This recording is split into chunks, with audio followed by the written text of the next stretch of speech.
The University of Colorado Boulder, Colorado's flagship university, honors and recognizes the many contributions of Indigenous peoples in our state. CU Boulder acknowledges that it is located on the traditional territories and ancestral homes of the Cheyenne, Arapaho, Ute, and many other Native American nations. Their forced removal from these territories has caused devastating and lasting impacts.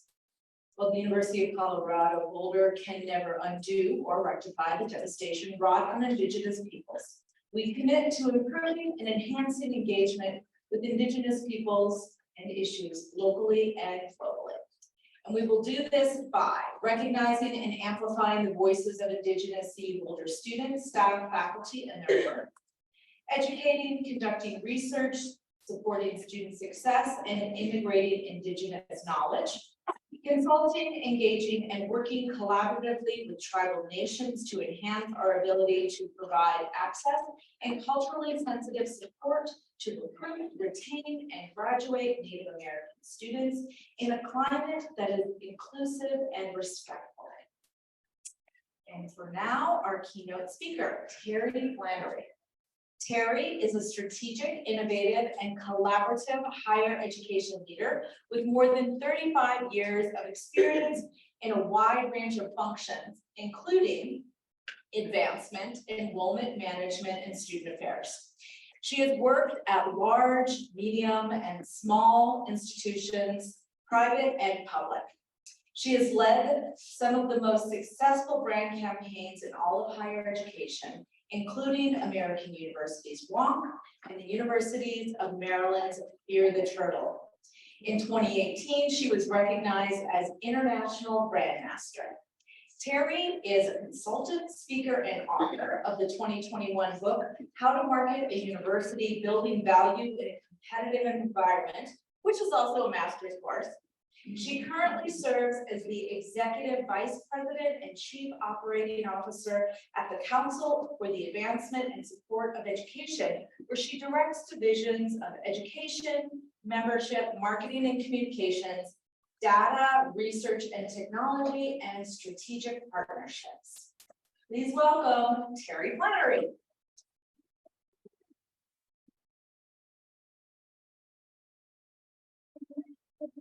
You don't hear me okay? Yep. Yes. Okay. Well, I worked in higher education my entire career, and I am delighted now that I'm at Case that I have a huge opportunity to get on a campus, especially in the fall, or just before the fall, right before the students come back. It gives me that feeling that I have every year in my career of renewal, refreshment, and I want to commend you all for doing this as an annual engagement where you're convening to align your work together. I think that's awesome. Somebody told me it's been going on for years, decades, maybe. How many of you are here for the first time in this session? Okay, cool. Well, so today we're going to try to spend an hour kind of kicking off the discussions for the day by aligning your work to its strategic purpose. And we'll do that in a way that I hope is challenging, inspiring, and gives you some things to think about. First thing I want to do, though, is ask a favor of you. So I have somebody that works with me at Case, Jen G. Lawson, who's a Boulder alum, and she is thrilled that I am here today and so excited. And I wondered if you might say hello to her on a quick video clip that we'll do. Can you guys say hi, Genji, for me? Yes. And then do you have a cheer? Go Bucks. Okay. So could you say hi, Genji, go Bucks? Yes. Should we practice it? On 3, 1, 2, 3. All right, ready? On 3, 1, 2, 3. Awesome. Love that. All right, let's get started. So first thing I want to do to kind of warm up is set the stage with a quick poll. So I'm going to ask you to raise your hand if you agree or strongly agree with any of the statements that come up in the next few slides, okay? And you don't have to know, just give your instinct about whether you think you agree with these statements or not, okay? So if I ask, if I say, you're satisfied with the national awareness of Boulder, including its location and academic strengths, how many of you agree or strongly agree that you're satisfied with the national awareness? Raise your hand way up high where I can see it. Okay, it's all right, we can just slide to set the stage. So feel free to be candid. All right, how many of you would strongly agree that our first year class undergraduate students are the mix that we want, right size, quality, diversity, and raise your hand if you agree that you're size. Not many hands there, but the admissions team is very excited. Okay. How many of you strongly agree that our retention rate, which I think is 88% in the last report, is equal to, in other words, first year retention rate, 88% is equal to or better than the peers? Raise your hand. Way up higher, I can see. 4 or 5 of them. 4 or 5 of them. Yes. Among AAU institutions, I'll give you 3 that are higher. Michigan is 97%. Maryland, alma mater, 95%. And Stony Brook, where I last worked as chief marketing communications officer, 90%. So there's some room to move there. Even though it's a strong grade for public universities. Okay, how many of you would agree or strongly agree that Boulder's student experience lives up to what is promised in our communication vision? Way up high, where I can see.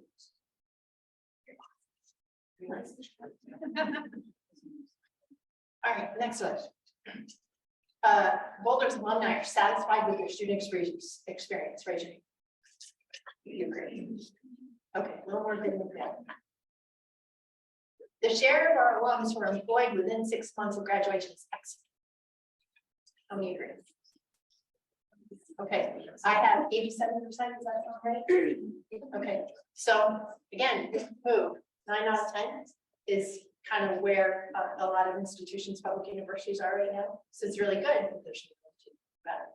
All right, another one. We reached or exceeded our annual fundraising goal this year. Raise your hand. Okay. Any advancement people in the room? Okay.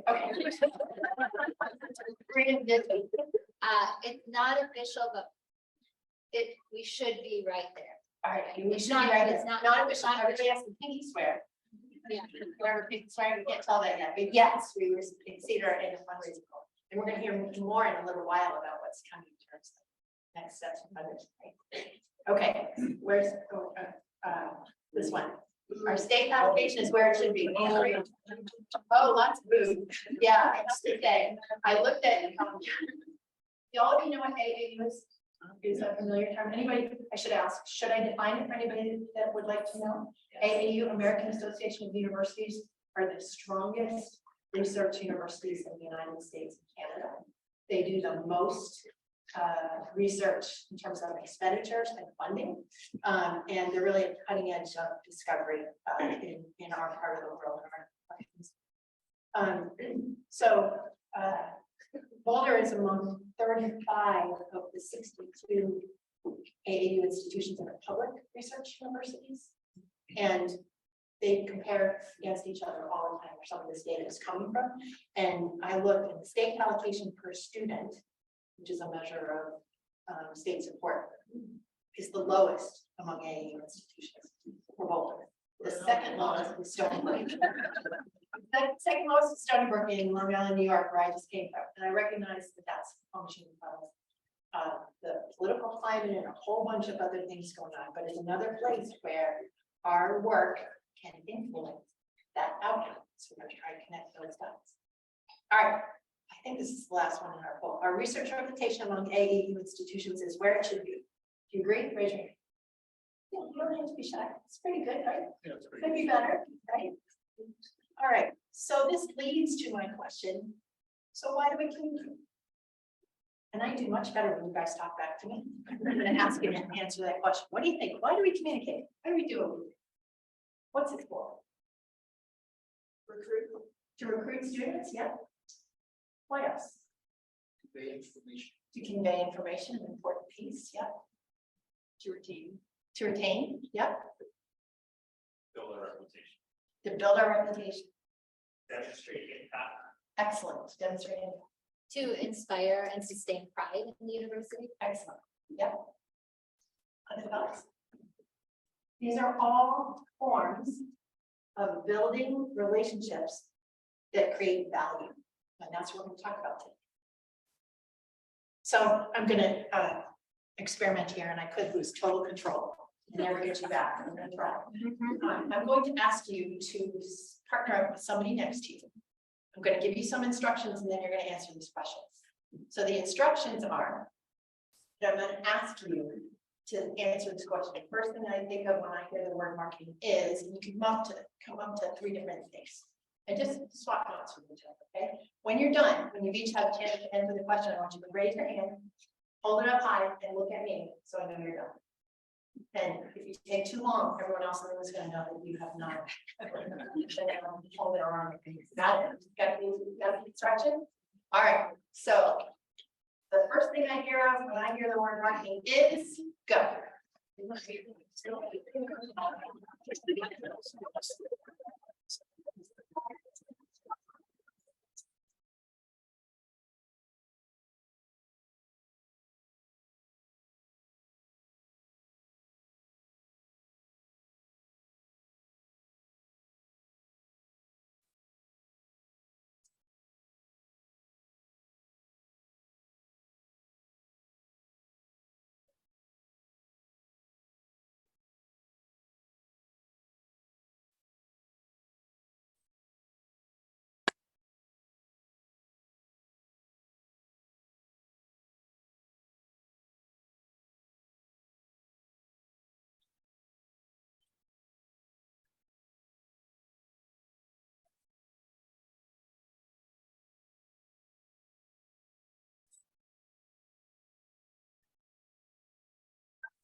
They're still talking with their hand up in there. Okay, what is the answer? Let's jump out. What did you say to each other? Promotion. Promotion, yeah. What else? Sales. Sorry? Sales. Sales, Branding. framing, Influence. influence, Brand. brand. Critical business strategy. Ooh, critical business strategy in the front row. Yeah. Other than Retail. storytelling, the M word, the M word. Something faculty engagement. But I am going to be a secret weapon. Misunderstood. Misunderstood. Relationships. Relationships, good. Manipulation. Manipulation. Anybody say spin? Advertising? Yeah. So there's a fundamental misunderstanding about the strategic purpose of marketing. And it happens in higher education a lot. So I would like to give you a definition by a classic academic. It's going to give you the ability to translate this work, which we all do in some form, everybody in this room is doing. I'll convince you of that too by the end of this session. To connect it to the university's most important strategic goals. And so what we're going to do is look at a definition created by Philip Kotler in 1975, who was the chair of the marketing department at the Kellogg School of Business. And he's considered the father of nonprofit marketing. Okay. And this definition is dated, but it's an oldie and good. And I use it because it translates so well to the work that we do in higher education in terms of marketing and communications. How many of you are English majors or English majors? Yeah, me too. So remember explication? We're going to explicate this definition. Are you ready? So I'm going to break it down and understand its meaning. There are 3 important parts to this definition of marketing, which is the analysis, planning, implementation, and control of carefully formulated programs designed to bring about a voluntary and satisfying exchange of values with target markets for the purpose of achieving organizational goals. So the 3 important parts of this definition that I want to talk about. One, right at the very heart of it is a voluntary and satisfying exchange of values with target markets. In lay speak, what that means is that every marketing connection or engagement is about an exchange of value. And parties have to enter into that exchange voluntarily. They can't be tricked, can't spin. You can persuade, you could spin, you could trick. But on the other end of that exchange, if you trick somebody and they don't get what they expected, the exchange will not be repeated. So it's got to be voluntary. It's got to be satisfying. When the exchange is over, It's gotta be like, yeah, I got something that I really value. That was important, right? And the exchange of value can be not just money, but anything that the two parties value. So think about all the exchanges that the university is in with its key stakeholder audiences. Let's think of some examples. Students exchange tuition revenue in exchange for what? Knowledge. Knowledge, education, Experience. experience. Good jobs. I didn't hear it. Good jobs. Good jobs, yeah. Lots of different things, right? But those exchanges have value to both the university and students. What about alums? Alums give us their time, their advocacy, their money in terms of donations, their engagement with students, all in exchange for what? Why do they do it? The reputation of the organization. They're affiliated with the reputation of the organization, yeah. Nostalgia. Nostalgia, Transfer of knowledge. transfer of knowledge, yep, Sense representation. of self.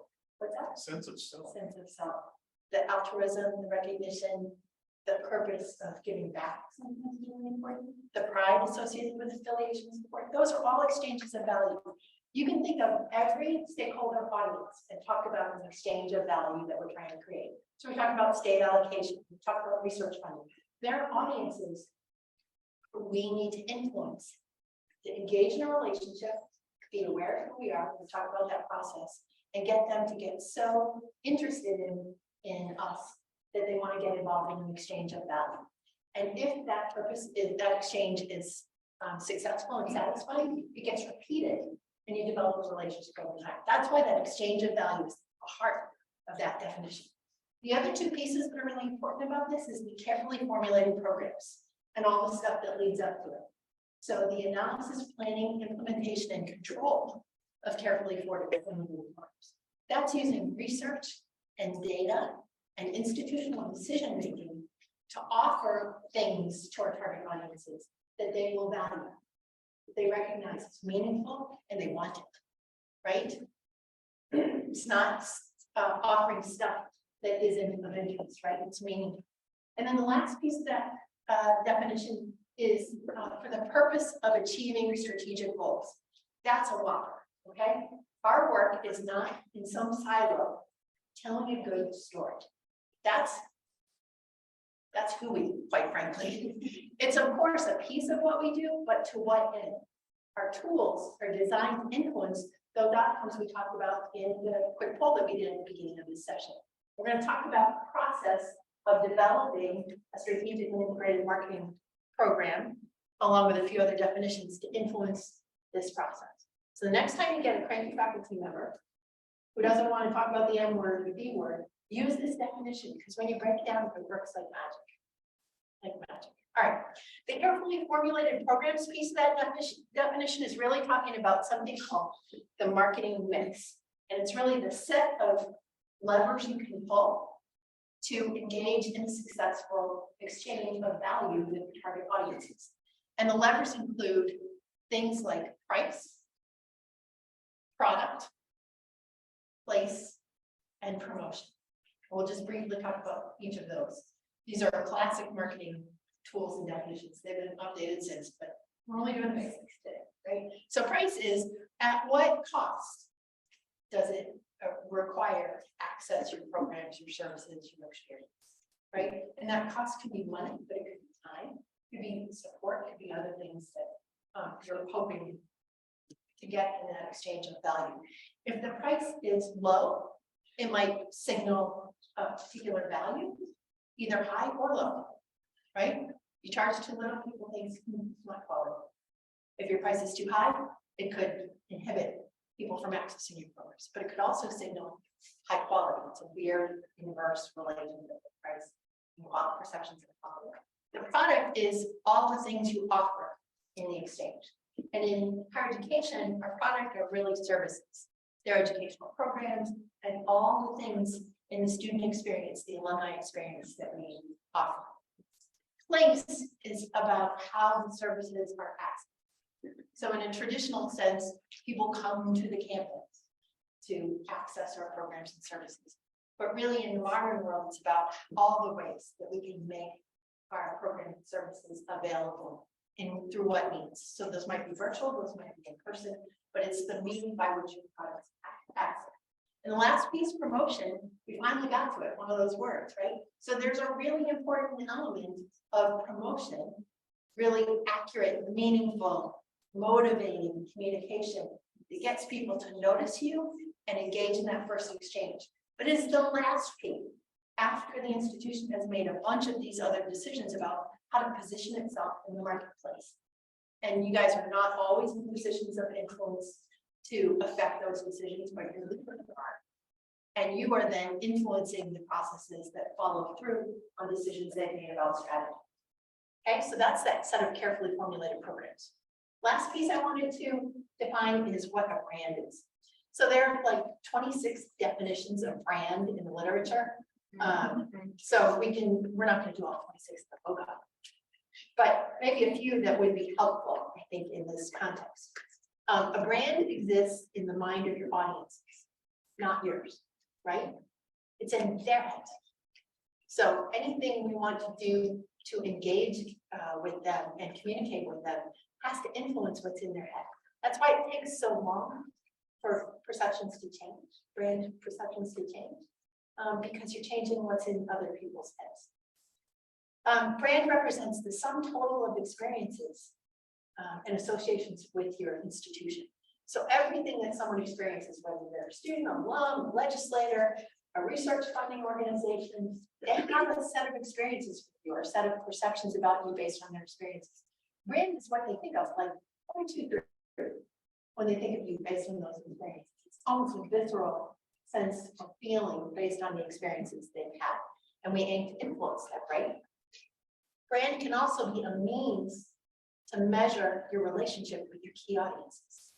So you have weak relationships with stakeholders when they don't really know you exist, or they have very little accurate awareness of who you are.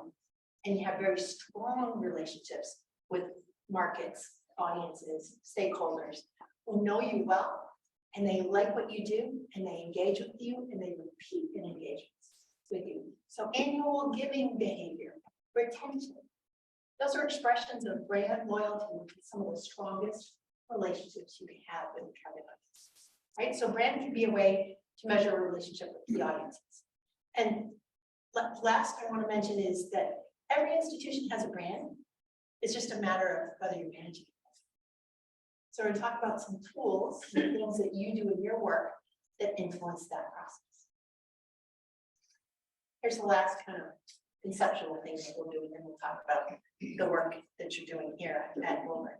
So this idea is representing the kind of value that we build through a model that's written by another marketing brain and marketing wonk, Keller, who tried to talk about how we develop equity in the brand, value of the brand over time. And so he said the process is thinking about the development of a relationship with those target audiences. So it starts with brand identity, where we're trying to use our tools to develop an understanding of who are you, CU Boulder, what are you about, right? And as the relationship progresses, it moves to them starting to, our audiences, to develop an understanding or a meaning of who you are. What are you? Who are you? Why are you doing what you do, right? The third stage, coming to the apex, is brand response. What do people who've engaged with you think and feel about you? Our audiences are watching what others think and feel and how they feel when they've engaged for the first time. And brand loyalty is resonance, where people who've engaged with the institution for the first time become advocates. They've had a satisfying exchange of value, and it's gone so well that they not only do it again, they tell others about it as well. So what we're seeking to do through our tools is reach this apex in our relationships with our key audiences. And the extent to which we do that together, rather than in our silos, which we often do in higher education, is the key to whether we can have an influence on any of those audiences that we talked about today. So let's talk about some of the elements of brand strategy that we use to help build value. And these are the tools probably this room controls compared with the other tools in the media, the marketing mix that we talked about. But I just wanted to kind of call, oh, there's a really bad typo in it. Oh, positioning. Sorry about that. So what are some of the things that you guys are using in your toolbox? The first is that you've tied your work to strategic goals of the university. And I've seen it, John shared with me the onboarding process for executives that talks about these are the things, the markers we're aiming for when we dedicate our tools and our time to this work. So some of those are reputation, recruitment, what else? What? Retention, good. What else? Funding. Funding, yeah. Annual giving, what about research funding? Yeah, related to reputation, right? Those are some of the real important markers that we're trying to get. There's a set of tools around positioning that talks about how do you describe to your audience what is valuable, meaningful, and distinct. So you're a large public research university. There are 35 of you in the AAU that are sort of the top group in that regard. How are you going to differentiate your offer from others that are just like you? Right? And you can do some of that positioning with an offer that says, well, we're going to offer this at a higher or lower price.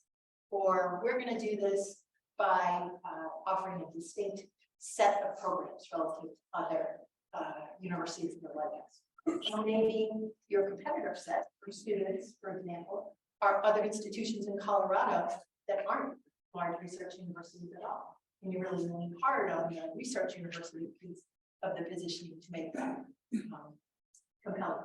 However your positioning is developed, you're looking for a way to create an offer and express it in ways that live up to the 3 R's. This is the test of great brands, right? The great brand strategy. Whatever you say about Boulder, in order for it to really work, it's got to be real, rare, relevant. Those are the tests, okay? So real, meaning has to be authentic. If you say something and it doesn't pass the smell test with your audiences, particularly your internal audiences, it's not real. They're not going to believe it, and you get dismissed. There's something my mentor taught me a long time ago, a marketing mentor, about the notion of the mirror and the bridge. In higher education, especially in our communications, we talk a lot about what we aspire to be, right? That's the bridge. We're here now. Where we're going is talking about that bridge to the next destination where you aspire to be. The mirror is reflecting who you actually are now. And if you get that out of whack, if you do too much bridge, not enough mirror, you're not going to pass the smell test, especially with your internal audiences, and they're going to dismiss the communication as spin. Okay, got to be real.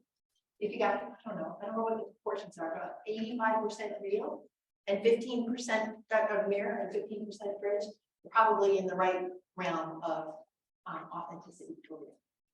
Relevant, let's talk about that next. You can say lots of things about this great place, right? But if they don't matter to the audience you're talking to, doesn't matter. You're not going to initiate or inspire that first exchange of value, which is going to build value in the institution, right? So you have to find the things, find the messages that are not only real,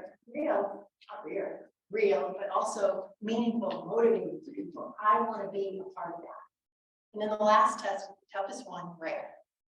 In higher education, it's really difficult to be unique. So many of our missions are so similar to others in the same competitive market environment, right? So we usually can't compete on mission. It's an important part of thinking about who we are and how we express, but it can't be just that. So what is special? What is unusual? What is distinct about the large public research university that is Colorado University, right? And how can that help you stand out among competitors? So you have to think about who's your audience you're trying to motivate. Alums who are going to give a gift. What else do they give their resources to? Who are we competing with for their gifts? Yeah, the things that they hold near and dear, like their personal passions, and I think we talk about giving through the university, not just giving to the university. Yeah, did you hear what Maria said? Maria Langer? So she said, alums think about giving to their passion, right? That really motivates them. They're trying to impact something, might be a cause, might be an interest of some sort, something that's meaningful to them. And so the university talks about using a gift to the university, give through the university to impact this issue that you're passionate about. It's a great way of thinking about that. But thinking about it in terms that is compelling, that of all the places that we could give a gift, our family, talking about alums right now, me or my family, why should we give the gift here or give a significant gift here? Something that's, you know, enough to be meaningful, whether that's a small amount or a large amount. So real, rare, and relevant. I want you to keep those three things in mind as you do your work. Because if you haven't been doing all three, you can't get the power of this work. Okay. Some other tools in our toolbox have to do with the brand expression. So these are the things we agree to do together. We agree to do in alignment because they help leverage the power of everyone's work. Sometimes those are a campaign, right? So be bolder is an expression that I understand is now a decade old.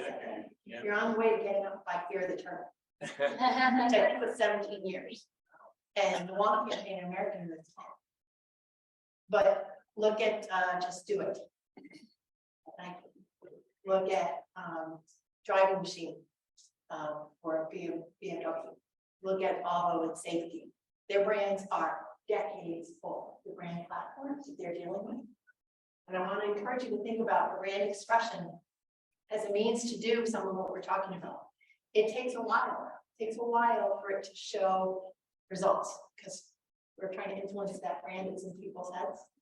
And by the time you're tired of using it, 10 years in, it's just starting to show real results, right? So I want you to think about the test of a brand expression, a campaign, not as I'm tired of it and we should use something else, because you have been with it all along.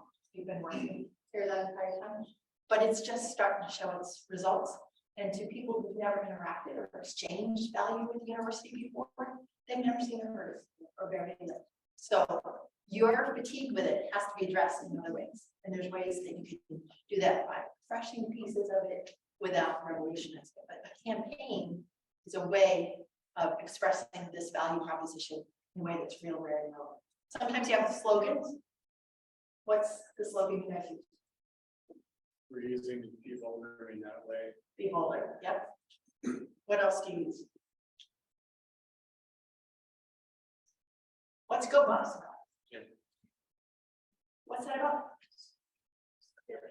Sport, what else? Why is the place I ate breakfast at this morning, that's the Marriott called the Buff? With a big charcoal illustrating it, the buffalo and of the iconic parts of the university area. Why? Community? Yeah, it taps into a sense of shared identity and community. So that's why Be Boulder and the Buff logo are all part of that expression. It doesn't have to be about sports because it's tapping into something deeper, right? Personality is a part of the work that you can do that relates to how you express your brand.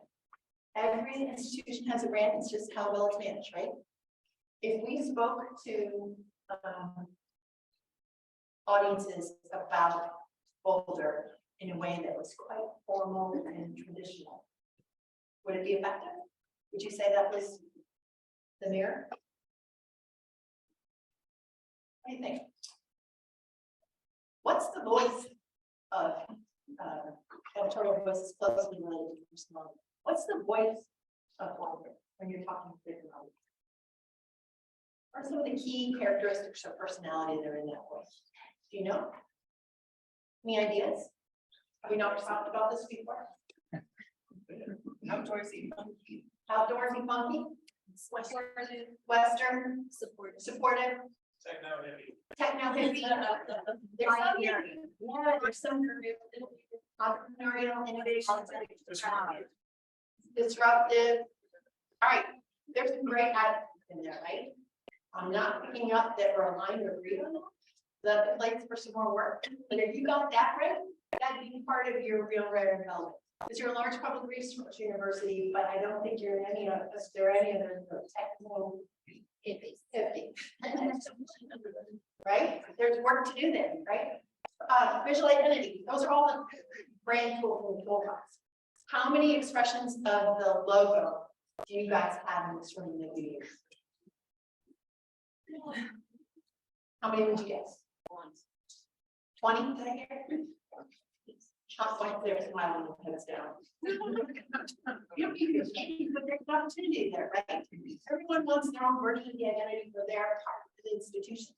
But if you only use that, and you're using that in ways that can't be recognized as part of the greater whole, you're not leveraging all the power in this room to reach those audiences with messages that create a sense of a position that's real, rare, and relevant.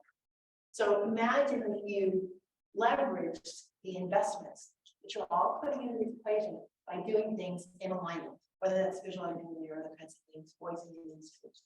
You're going to help to get a return on that investment that builds value. And that value is related to relationships, revenue, and reputation. So as we kind of close out the remarks and then take some questions and discussion, I wanted you to think about how the university invests in managing its endowment. Right? You have an endowment. Anybody tell me what the value of the endowment is roughly right now? $1.92 billion. What's that? 1.92 billion. Very good. Thank you. 1.92 billion, almost $2 billion in an endowment. And the university pays an investment manager a fee every year to make sure that that money that's in that endowment forms to earn more interest that as a result of the endowment growing and be funding back to the institution at a level of spend every year that helps with your budget, right? There's an investment in paying the fee for the investment manager, knowing that down the road there'll be a return, an expected return every year. In the same way that when you build a new building, what's the newest building you build? Standing connectors. What's it? The Standing connector. A standing connector? Yeah. That's, any idea what it costs to build it? Millions, I assume. 30 million, somewhere between 10 and 30 million. There's an investment there. It requires design, planning. If it's got state funding, it had to go through the capital budget process, right? Years of investment before there ever is an outcome that benefits the institution. If it's something like a residence hall, it'll produce revenue eventually, right? But you got to invest in front end. I want you to start talking about the investment in this work, not as an expense, but as an investment. Because it's an investment that if you do it right, has a return in terms of revenue. Where are you building revenue? In which parts of the work? Recruitment, retention, and Yep. advancement. Yep. Advancement, And you could argue reputation from research. reputation, from a research standpoint, yeah. State allocation is a revenue system. What about relationships? Relationships that produce advocacy and other supportive behaviors with alumni, with others, right? All of those are forms of value. You're building equity that come from a function that doesn't hit the balance sheet, but a really important return for the university on its most strategic goals. And the power of your work together when you integrate it leverages that investment in really important ways. Last thing I want you to think about is that you are doing this in a way that is deliberately designed and organized to create more leverage, right? So SRC, this is part of the onboarding slides that John shares with executives when they come on, is designed to support institutional strategy, right? Really important in terms of what we talked about, and bolster our brand in 3 different areas, led by, I would have to say, what to me appears to be a really strong group of powerful women in leaders. Love it, love it, love it. There you go. And in each of these 3 areas, it's obvious that we're trying to connect around these outcomes that we talked about: recruitment, retention, student success, employee engagement, advancement, and reputation. We didn't talk about employee engagement at all. And we didn't talk very much about student experience, but those of you who are working with current students to deliver on the experience that has been promised and who are monitoring how they're reacting to the experience and making adjustments or recommending adjustments accordingly are looking to influence student experience, really, really important, and student success. And employee engagement, just a quick story. Why would we focus on you guys being more engaged or your colleagues at the university being more engaged? Why would we do that? Why is that important? Retention? Can I hear employee retention? What else? Brand advocacy. Advocacy, brand advocacy, absolutely. The people who are in the closest concentric circles around the brand have to be among its strongest, most authentic support. If they don't speak in positive, reinforcing ways, then anything that can land out there in terms of other efforts for audiences further out is just kind of stopping the ripple effect of branching out from the core of the institution. Right? There's a great example at Wegmans. American University did some benchmarking against brand work and student experience work by looking at other sectors. So we went to Wegmans in the retail sector. You guys have Wegmans up here? Grocery, we don't have that. Okay. So what would be the closest thing to sort of It's like King Supers and City Market. okay, King Supers and City Market. No, I saw some. Yeah, you wouldn't get that expression at all if you had experience with Wegmans. So probably East Coast experience, but they focus like a laser on employee satisfaction and delight.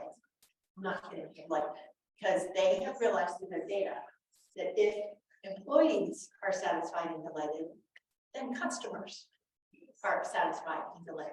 And they can't tell you what's the cause and effect, but they know the correlation is really strong, right? So they focus like a laser on employee engagement, employee satisfaction. Same has got to be true in higher education. And we're at a point right now where there's a lot of disengagement coming out of the pandemic. All the stuff around workforce, where we work, how we work, all of those kinds of things, right? You guys have a set of tools to help the university re-engage in ways to bring them. So just an important note about that. All right, so you've got the sense of this whole organizational structure that's trying to work to row in the same direction around influencing those goals. And if you look over here, that continuum looks a lot like the relationship that we talked about in Keller's Apex, right? You're trying to go from awareness to loyalty by developing a stronger relationship with your audiences through these tools. Okay, so the last piece on it for me is I want you to answer this question again. We're going to do the arm up. When you put your arm up, stop talking. Okay, all right. So I'm going to invite you an opportunity to talk to the same partner and answer this question. It'll take a little longer than 30 seconds. So I'm going to give you maybe 2 minutes at most, right? But in my role, the most important way that I help to build value, what are those exchanges of value, is take a minute to think about that. Pair up, and when you're done, raise your hand and look back at me. Ready? Go.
In the back. Give me an example. Product output. Product output, like what? So online education, marketing materials, all the hard copy stuff, videos. Got it, okay. This table in the back. Got an example? No? Should we pass?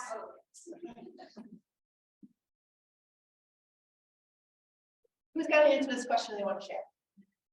One-to-one connection. One-to-one connections, excellent, that's that relationship piece.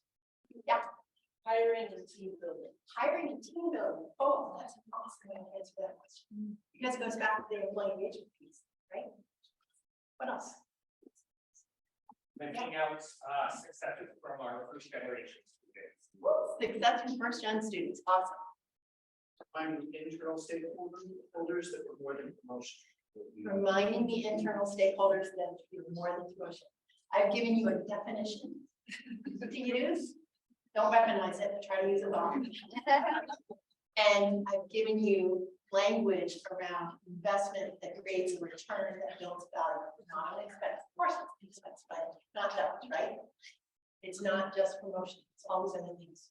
All the data that you can assemble around making decisions, not just the communication piece, but what do you get from response as a result of your efforts? And how does that inform leadership decisions about the positioning of the institution? What's working, what's not, to create these exchanges of value. I hope this has been helpful. It's been a little marketing class today, right? We've been here working in the context of a larger strategic framework that helps to build value for the institution and meeting its strategic goals. I'm going to stop for a minute, and if anyone wants to ask any questions, or say, no, Flannery, you're wrong, or something else equally challenging. Comments or questions? Yeah. When you got the invitation to attend today, what was your thought of school? Oh, that's a good question. You know, I had a little bit of impression from John. Because we interacted in another environment, and I had the sense he was doing something that was pushing some boundaries, so a bit innovative. But other than that, kind of a blank slate. I've never been to the university. I interact with two AAU institutions all the time, and it honestly does not come up on my radar as my awareness, but I'm probably not your target audience unless you're looking for peer influencers to affect.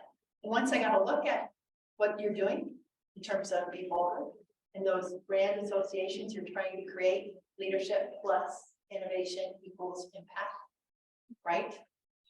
The Buffalo, a little more on personality, those kinds of things. I can see how the platform is designed to really create an effective message for your stakeholder audience. So I'm impressed with what I've seen since I've been here. Very excited. If you have any questions, just raise your hand and I'll bring a mic to you. Julie.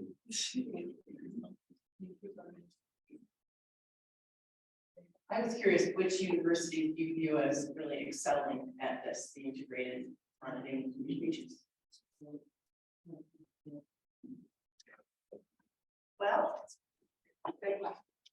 And David, I'm trying to think of some that are in your competitive space as examples. I've got an interesting one, University of Montana. You know it? Yeah. Do you know what they're doing there? So they had brand trauma. I'm not kidding, they had brand trauma, they had a series of crises. They're threatening the very root of their support from the audiences, right? And their leader, the president, is a young veteran. He's very, very compelling, and he's thinking about the community, the role of the university, not just for its students and graduates, but for members of the community who will never get a degree there, who's trying to revamp their approach to research that's grabbing their sense of place. The way that I can see you guys do. I think it's a good comparative. They're not anywhere near where you guys are in terms of research reputation. They're not an AAU institution, but an interesting brand story. Denny Petty there is the leader and quite an influencer in marketing and communication. So lots of ways to follow her if you're interested. I'm trying to think of others that are really striking. Not in the same space. Providence College is doing some really interesting work in terms of embracing its mission. So they're a Catholic institution, for a particular brotherhood, ordained brothers whose values embody the spirit of the institution, but they've done that in a way that reaches some world, whether you're Catholic or not. Kind of interesting. So there's a couple of these things. One of the things you could do is look at the case. You guys are familiar with case law? It's Council for Advancement in Sport of Education. That's the group I work for. It's an association of people who champion their institutions to build value.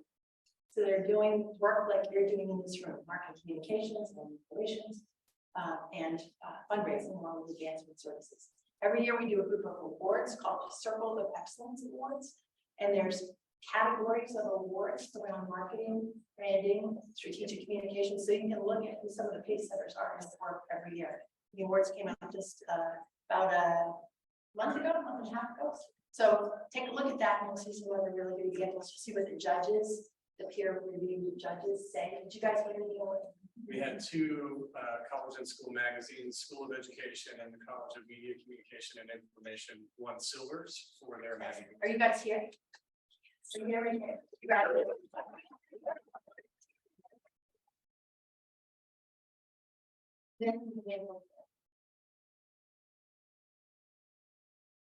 What are some challenges you could foresee with maybe some marketing communication strategies losing efficacy with future audiences?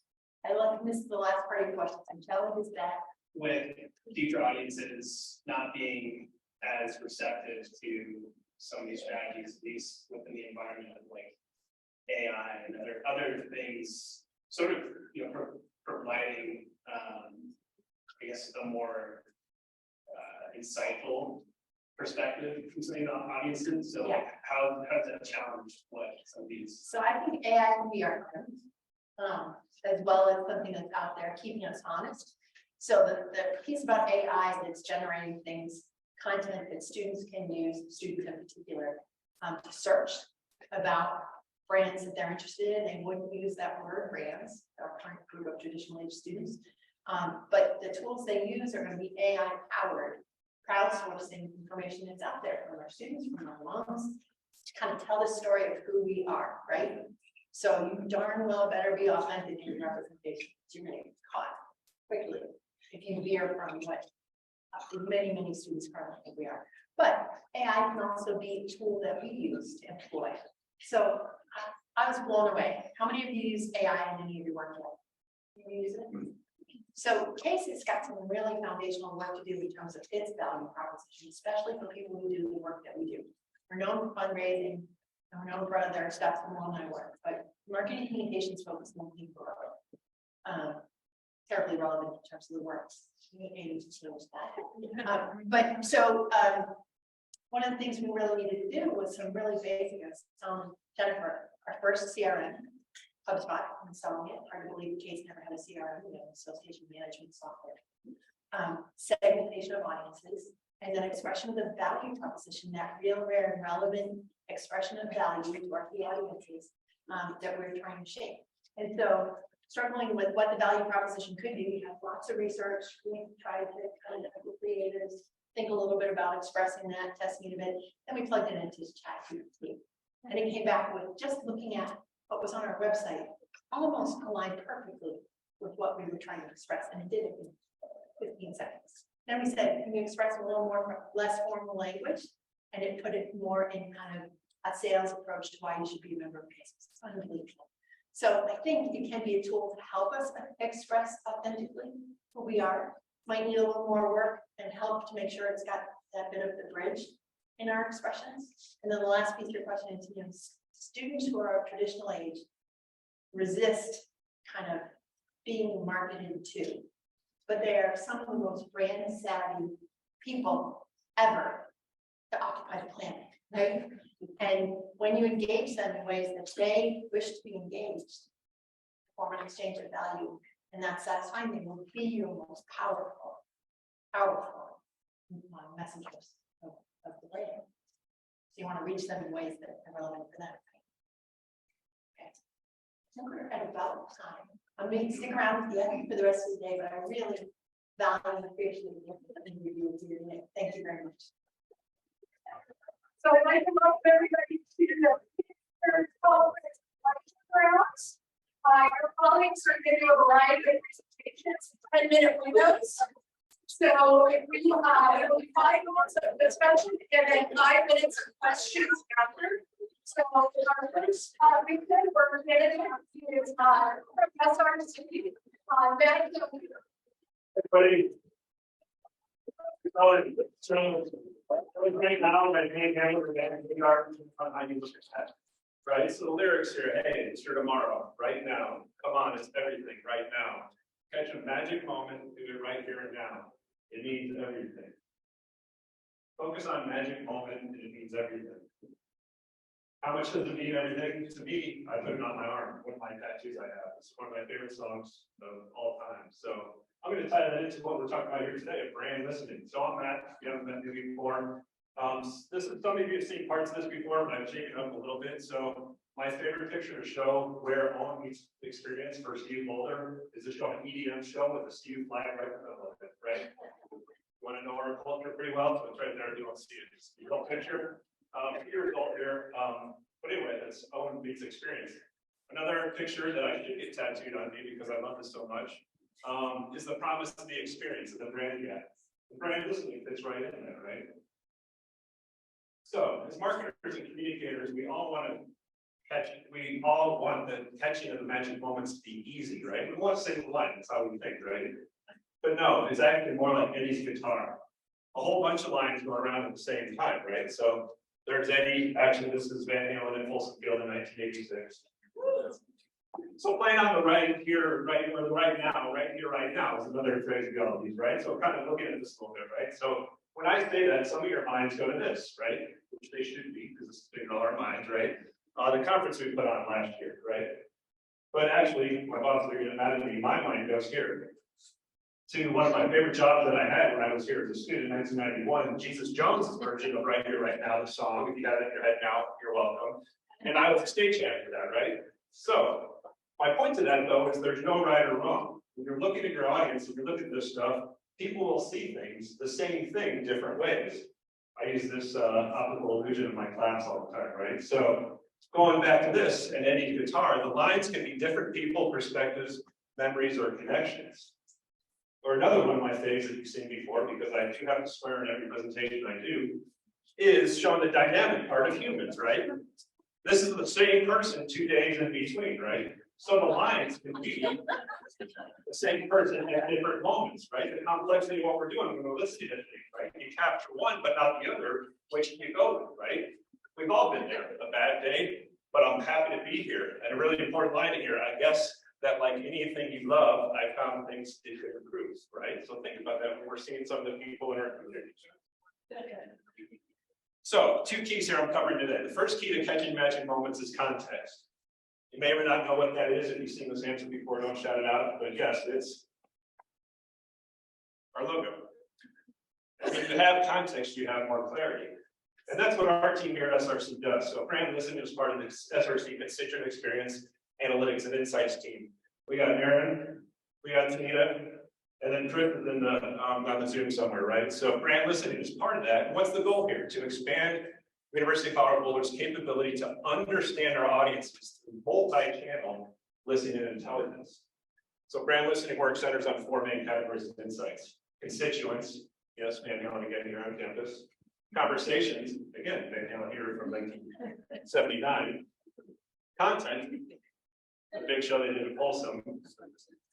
And then competition, yes, they did play up in CSU in 1980, so who anyway, kind of fun there, right? So, but a key part, brand listening is made up of multiple components, including social listening, right? So a key part I want to talk about this stuff is along with the social media guy, right?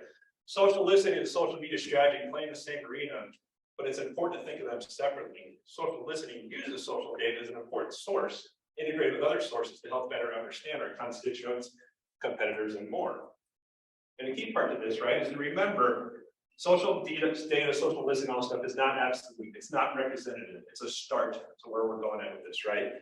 But it's an authentic indication of consumer sentiment.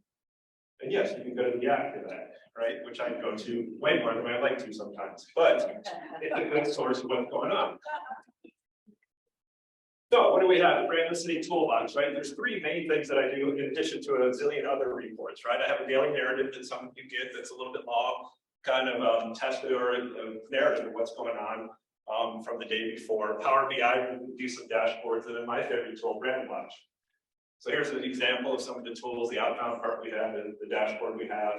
Brand Watch is another cool tool where we can do all kinds of slicing and dicing. And then we go to the platforms themselves. Oh wait, sorry about that. And again, all the social media people in the room know how fun this is, but no, now we've got all the X or Twitter killers, right? So good Lord, what do we do here? How do I listen all these places, right? But this is where the fun starts, is where I go find things out. All right, so moving along here, the next part is questions. Yes, questions, not answers. Whatever we're doing, whatever I'm sharing with you should be getting you to think of more questions, not just the answers. And you see this thinking things, right? And then what? So what? Now what? What and who is there and what's missing? And my all-time favorite, which I won't say, but I like that one. And remember, brand listening and everything we do around this is a multiplayer game. It's not just me telling you what to do, it's you playing on that too, right?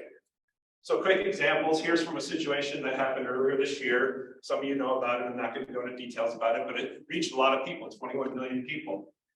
Fox News covered it along with some other big outlets. But as well as individual people were covering this, right? The Fox News one you would think had more impact. No, they only had 113,000 views. Individuals had, this particular person tweeted, it had 1.6 million views, right? So again, what we're doing is to look at the complete picture of what we're doing here. More positive one, we had some really cool research about Native American communities and horses, right? So it was covered by some really huge entities around the world. But it was also covered by local communities, right? And the cool part about this is when you're looking at brand listening, you can see the Hill had 8,000 likes and comments, 714 comments, 1.3 thousand shares, but this one on a much smaller page had double comments and double shares, right? So again, looking at the whole picture of what's going on. Also looking at how we're covered when it's international or foreign languages. This is national, but in a different language, right? So this is pretty cool, talking about University of Colorado doing hurricane research. But there's a problem with that. We don't do hurricane research. So it said the University of Colorado here, but that's actually Colorado State. So this is Colorado State's study, right? And this went out to almost 1 million people. So again, how does that play? The last part here is then more on a local level. When we're trying to get the word out, how do some of these other entities also getting the word out play with that? So we all do Barstool. One of the fun things, love or hate about the community here. But again, we're not alone because all the Big 12 and all that have it too. So this is kind of a knock from ASU to University of Arizona. So last few slides here, brand listening is about efficiency and depth, not or, right? And, which is also my arm, helps us get to the most important question for audience insights: why? Why does our audience talk about us? And when we improve our understanding around why, we can better inform the most important question part of the equation is how, and this is where we play. How can we better serve our audience? So one last part, you might be thinking to yourself, by me picking Van Halen, that must be an old rocker. No, our brains are awesome sauce, but they do have glitches. I'm also really big in EPM myself, right? So again, think of this stuff, when you're digging into this stuff, it's our biases, and how does that play into that? And remember, brand listening is a multiplayer game. The way I pull it, the way you consume it, how do our own parts and our own backgrounds play into that? We've got a lot of departments across campus that are awesome to help us through this, and there's a lot of books that I've been reading on my own personal journey to work on that as well. So again, catch a magic moment, it means everything.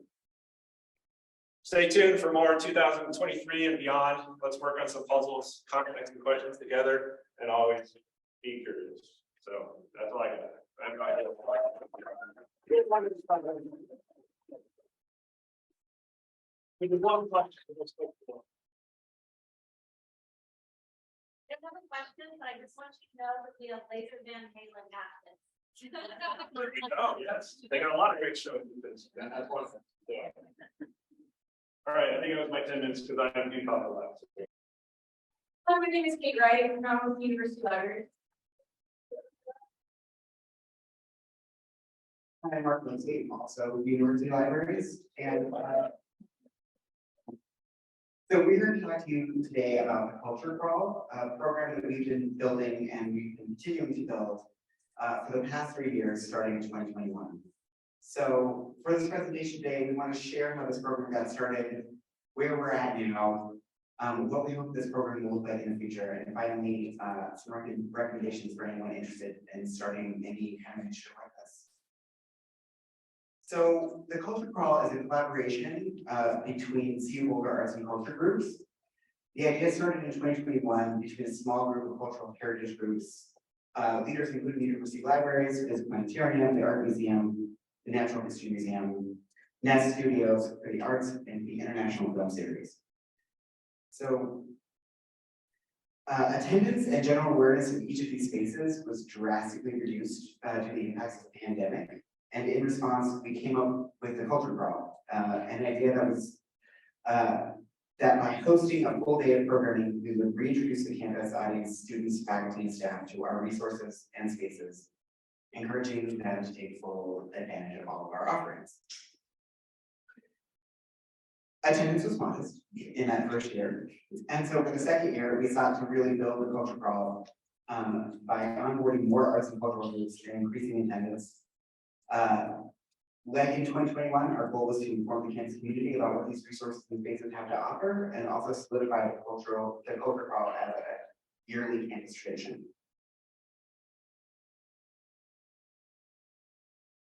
For the Culture Crawl 2022, I'm sorry. For the Culture Crawl 2022, we onboarded 6 more partners, in addition to our 5 original partners, and substantially increased our marketing efforts. I'm proud to say for the second year, based on our efforts, we saw a 300% increase in attendance. And our marketing campaign won the John Cotton Dana Library Public Relations Award from the American Library Association.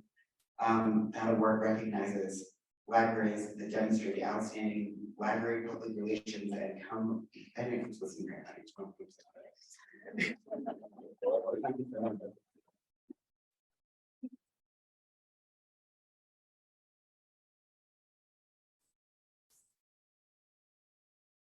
So this year's Culture Call is on September 19th and 20th. We onboarded 4 new partners this year, and those are the Center for the Humanities and the Arts, the Center for the American West, College of Music, and the Department of Art and Art History.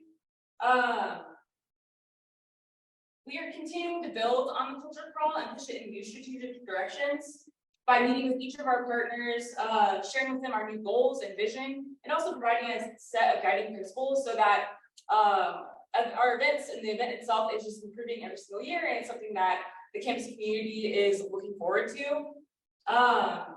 So just to give a preview of this year's events, and that's our bit.ly. We'll have events up closer to the end of the month.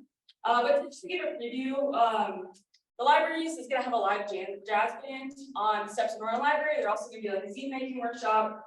Their Science and Math Library is going to do international chocolate tasting, which they did last year and was really popular. So they have chocolate that's going to get paired with maps in their collection. They're also going to do a map making workshop with a local artist. The local artist is currently in display in the map library, and so she's going to come and do like map making. And then there's going to be art and exhibition openings at the Art Museum and the Department of Art History. FISC will have a show, and we're talking about the upcoming eclipse in October, so that'll be really fun. The College of Music, they're going to do like SoundWorks events, which I believe is like student-led. So that's just a preview of them. Like I said, there can be more that we'll be announcing soon, and you will find those in the CBT. But then also located on that bit.ly link there.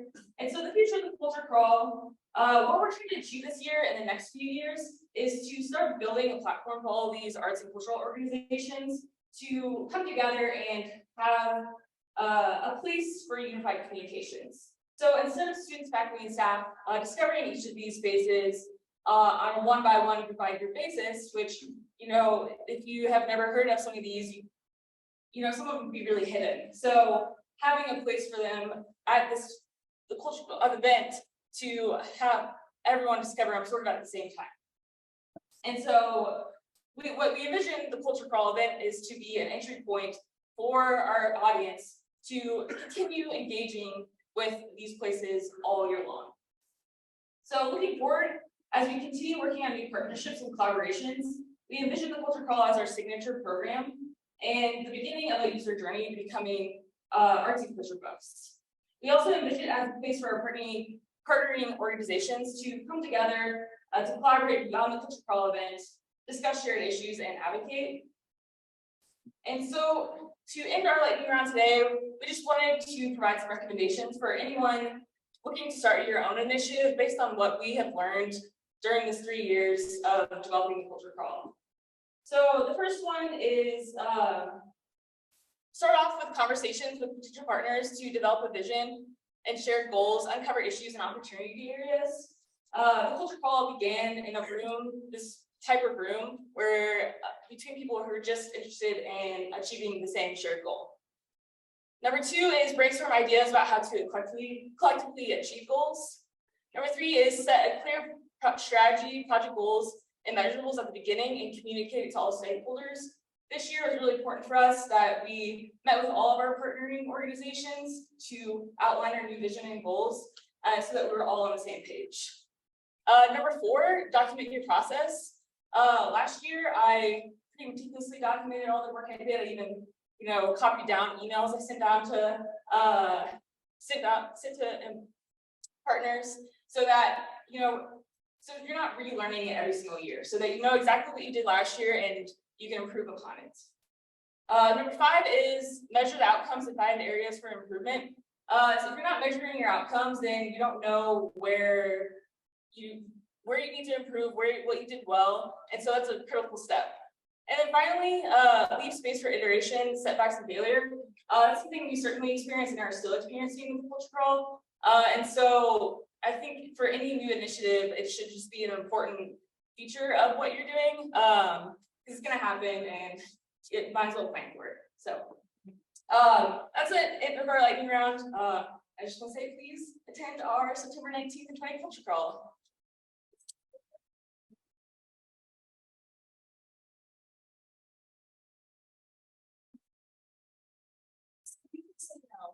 But these events open to the broader public as well. I know some of them are, but the one though.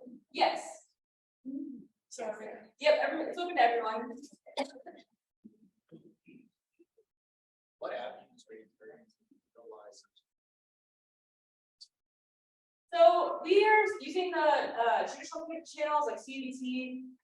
We're also looking at putting it on the Boulder Arts calendar. And we're at the libraries, and so the culture call website's on our website, but we're also really heavily relying on our partner organizations. So there's about 10 or so, and so I'm really taking advantage of their communication channels. So and we're creating a marketing toolkit, we're creating all the assets, and so what we're trying to do is just provide everything that they'll need to promote the events, and so it's really easy for them to just take that and put it on their Instagram, their newsletters, communicate with their audiences in whatever way works for them.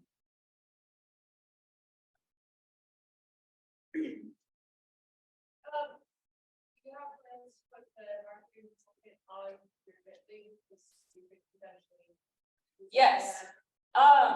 If you're part of the Communicators chat, we'll probably put it in there just to share with all the communicators. So we love your help promoting.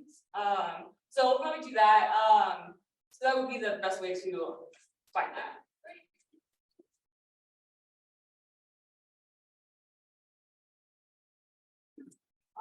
All right, no other questions? Thank you. For those that don't know me, I am Dr. Speaker. I'm the director of social media here for the campus. Those that do know me, know 3 things to be true. First, coffee is really never that far away from me. So, my boss hears it. Second, I really love data. It is my love language.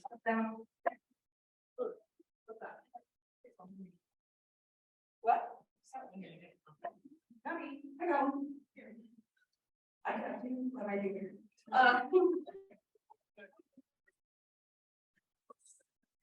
So the second part is I really love data. It's my love language. It's what I can talk in. I'm happiest in a spreadsheet. Give me some charts, some graphs. Really want to make me happy? Say 3 words: multiple linear regression. Woo! That really gets me happy. And the third thing is, I can never get idioms correct. If you've been in a meeting with me, I'm always like, do you follow up a turnip cart or upset an apple truck? Like, ugh. I can never get them right. But what I have gotten right lately is the juice worth the squeeze? Kind of become my tagline. People are saying it in meetings, oh, that's real good, because it's the one I need it right. So what does that mean? When you're thinking about how you're putting in effort, what effort goes into things, what bandwidth, how we're supposed to be able to do all the things, we sometimes have to prioritize, right? I'm lucky, I'm blessed that 100% of my job is social media, as well as my teammate, Acacia Freeman. We get to live in social all day, every day. Researching the algorithms, researching what's changing, how can we do better, what are the best practices, and we share those with you. We understand that not everybody in this room has that luxury. So what effort are we able to do to get the impact that we want? Is the juice worth the squeeze? One of the things that I was talking about when I was thinking about it in the lightning round, like what can we do, was helping the work smarter, not harder. Another idiom that I always get correct. So you want to work smarter, not harder. How do we do that? How do we see what is worth the squeeze in our efforts with social? Especially given that a lot of your roles might be other duties at the time.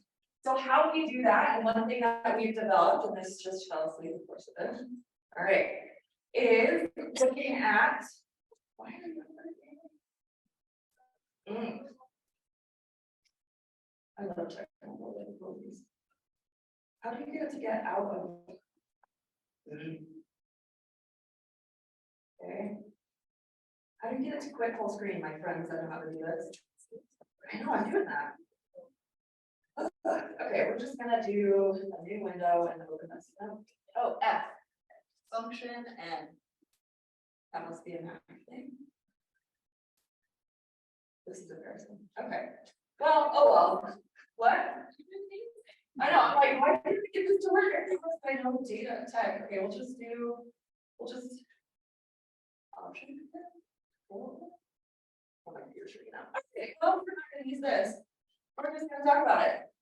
So when you go to a website, you see a lot of times there's a lot of like random letters that come after a question mark, right? That's all tracking. It seems overwhelming. It seems like something that not anyone can do. But my colleague David Depew and I over the last few years have really worked on developing an easy button for you guys.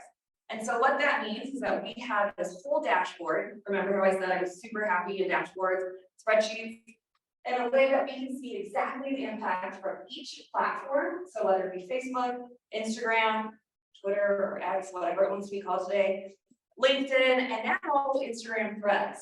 So that's been a big question in our chat group of, is Threads worth it? What do we do? What should we do about it? And how we've been measuring that is through UTS strategy. So that's all that tracking that you add to the end of the link. If I was able to show you, I could show you the impact of Threads. I was about ready to write it off. Didn't really see that there was a lot of effort or a lot of return on the effort that we had. It's actually driving way more traffic than X or Twitter. And so for us, we were like, okay, but you can only do that if you add in tracking. There's no tracking on Threads right now. There's not reliable tracking. Meta changes their content every day. And so what we've developed is a spreadsheet, and it's a builder. It's an easy button. So rather than just throwing spaghetti at a wall, another idiom that I can get correct, we do it all within strategy within UTS. So my goal, I hope, and I have been working with, I think I saw Caroline walk in, I've been working with the College of Engineering and Applied Sciences, and we just launched this with them as well. And so my hope, my goal for all of you in here, especially if social is not your full-time job, is to really look at what can we do to make sure we're putting in the effort in the right areas, and giving me a Teams message or an email, letting me walk you through that same training that we just did with College of Engineering, and showing you how we have that easy button. It's a fully templatized thing. You just need to add in a couple of details, and then all of a sudden the dashboard will start populating with all of your information, which I wish I could have shown you. So if you want to send me an email, I'm Isabel Siebert. You can shoot me an email, I'll send you the template, I'll send you everything else, and then we will get that up and running. And I would love to get everyone and every college, school, and program in this room part of the UTM tracking strategy, so we can have an entire campus worth of data coming through these dashboards.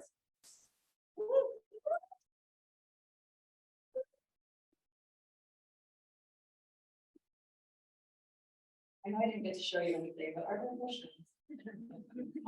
Fix this. Oh, well. Okay, shoot me an email if you do, it's a lot harder to visualize it, but it's really cool.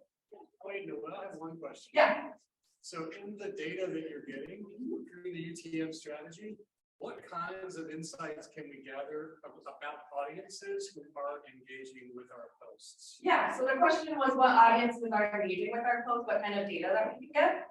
So the beauty of this is it's all coming through Google Analytics, which I know just went through a huge shift with GA4. So there's a lot less personal information that we can get from GA4 to protect user privacy, but we are able to still get a general location. So we can see time over time that the Boulder area and the Denver Aurora area are our top two in Colorado that are coming through organic social. We also can see what states and throughout the world. So we can do different areas, different countries or continents, however we want to break it down. And then we can also see if it's mobile, tablet, or desktop. And we can see how long they've been on that page, how many extra pages they went to afterwards, the stickiness of it. So that's what we want, right? We want to bring them in and let them keep going around. And then we can also see just the total duration of how long they were on the site as a whole. Great. Anything else? Yeah, there she is. I think Caroline's here.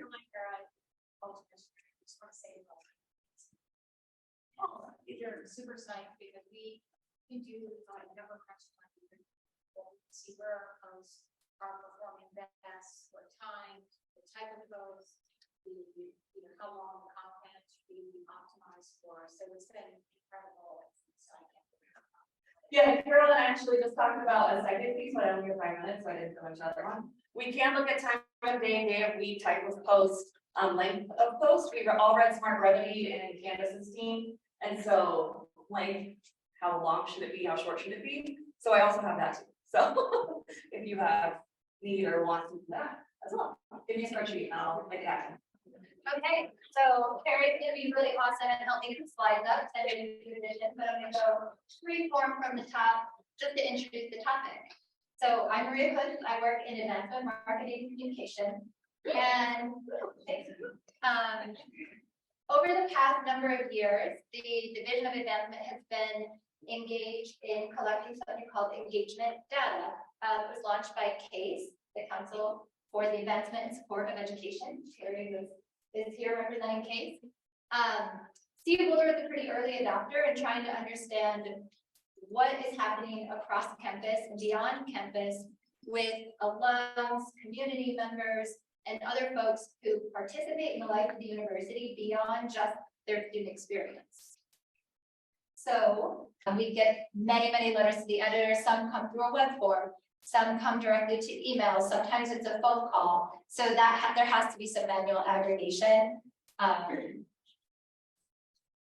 So I think it's about systematizing and finding the resources and the ways to make it simpler, get the information you need so that it doesn't feel like such a heavy load.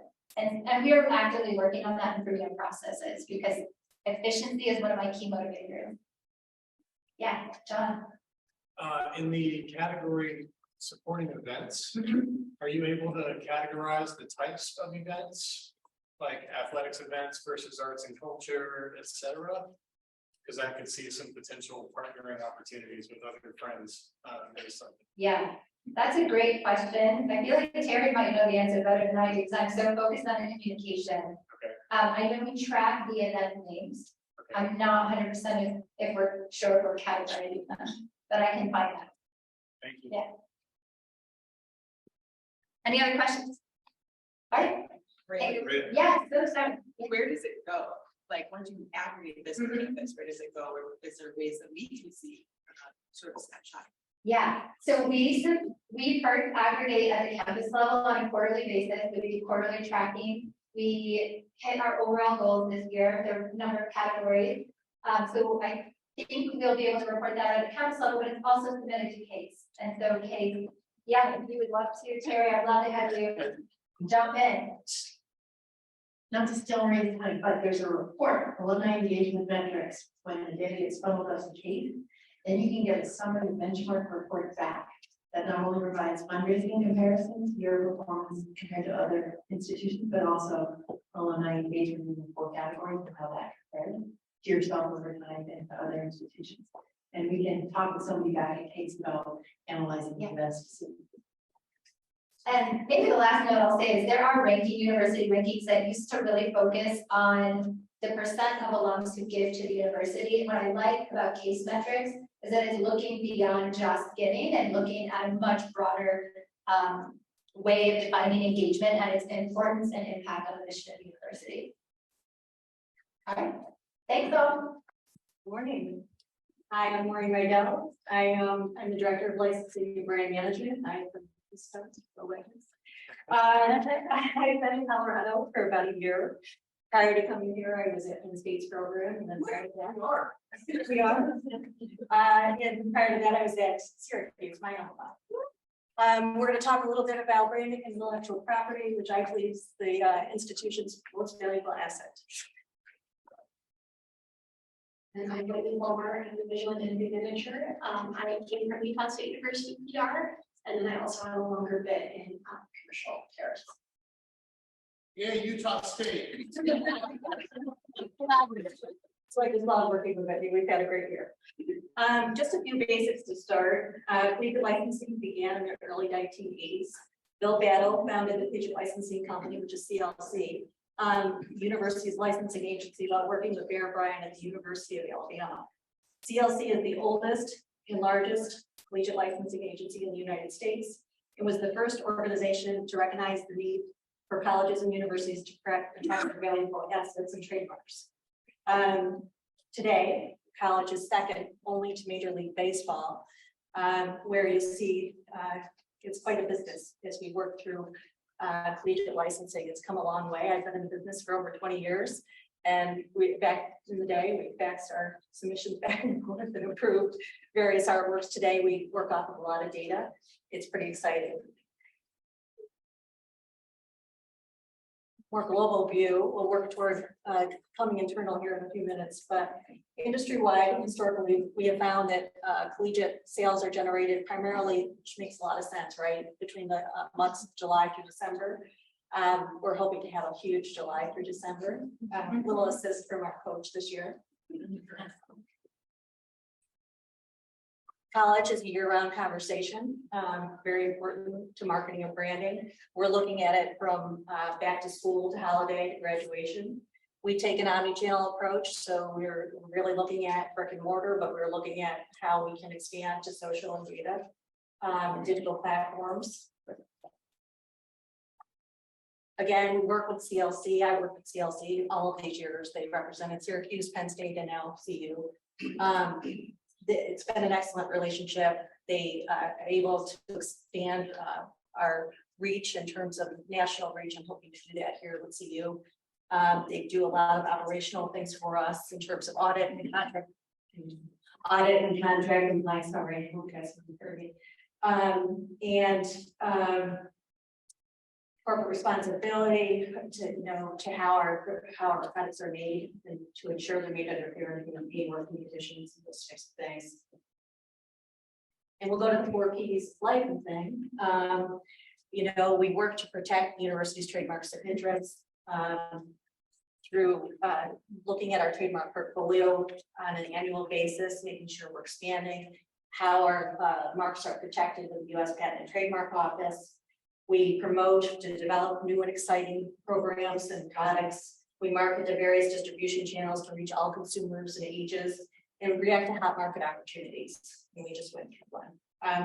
Profitability, the business aspect. Licensees generate royalty revenue, which comes back to the university. And preservation. We want consistent use of marks across the brand and standards to promote an elite reputation for our brand. And this is just getting to the basics. So how to become licensed if you're a vendor that wants to utilize the university's marks on products. A lot of you reach out to us to find out how you can get the swag for your areas. You can go to the clc.com to find product so you can find an officially licensed vendor to make sure you're using someone who's legitimately producing product for you. And I'll turn it over to Whitney to talk a little more internally. So this historical context on CLC is really important because it is the tool that we use to keep our brand consistent, and in return, all of these benefits too. So after 10 years of the Be Boulder campaign, we've garnered not only solid brand name recognition, we've also garnered really important brand equity, like Terry's talking about. And that equity is so important. Of course, financial equity is important. That also helps us achieve this by being intentional about where we use our marks, but that emotional equity that we have found with our students, with our alumni, with our faculty, that is what we want to protect. And that is what we want to preserve with our marks and being intentional about where we use them. And CLC helps us to do that. And also, like Terry mentioned, it is so common for internal users to get fatigued with our brand. I know we've had Boulder for 10 years. A lot of people feel like this is the time to reinvent ourselves. And I get it. There's opportunity for flexibility within the brand and opportunities to expand those brand guidelines. But we have spent 10 years building that equity that we have worked so hard for, and preserving that for the people who find value in it is really important. It is a privilege to be born in the branding world. That is what you work for. That is what the goal is at the top of that pyramid that we looked at already. And so we're really focusing on preserving that brand equity. And CLC is the tool that helps us so that the right people are using the right marks at the right time. If we don't have it, it's kind of the Wild West, and people can use marks how they choose. And then that in turn loses the value for us, the people who do have the ability to use those marks. As far as Q&A goes that Maureen and I get often, the process, I always recommend starting with a licensed vendor.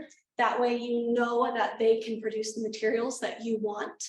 So when you're getting ready to create swag, when you're getting ready to create your promotional items, I would always start here. There's an incredible website that will filter down from hats, shirts, whatever you'd like. And then it'll also tell you who specifically is registered with the University of Colorado. Once the design is finalized, the vendor submits it to Maureen and I, so you don't have to worry about that.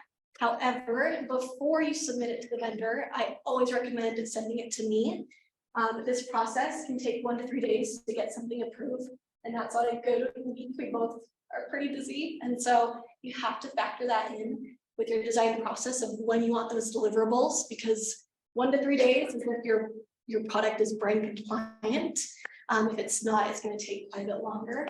And I am so happy to help you. I love to help when people are saying, I need this product created, but I don't know where it falls in brand guidelines. I would love to piece it together for you. There's a lot of flexibility we can have within the brand, but people often don't know that flexibility unless they ask. So reach out to me and we can find a way to make things compliant. My last thing is, in my year of being here, I've learned that there's a lot of assets that we have that you don't have, particularly being these buffaloes. We try to, like I mentioned, preserve Ralphie. She is the most equitable mark that we have right now after a lot of brand research. And so we try to be really thoughtful and intentional on where we put the Ralphie mark. However, we have a lot of group buffaloes. So if you've never seen this before, please email me and I'd love to send them to you. And then also we have visual identity brand guidelines that I've also found a lot of people don't have. So if you would like that, I'd love to send it to you. Yeah. Questions? Anybody have questions?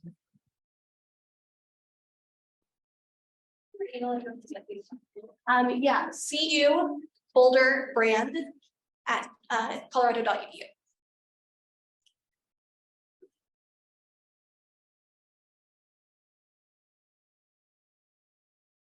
Hi, Whitney. Previously, there has been information that Robin will become more widely available for use instead of being offered with the.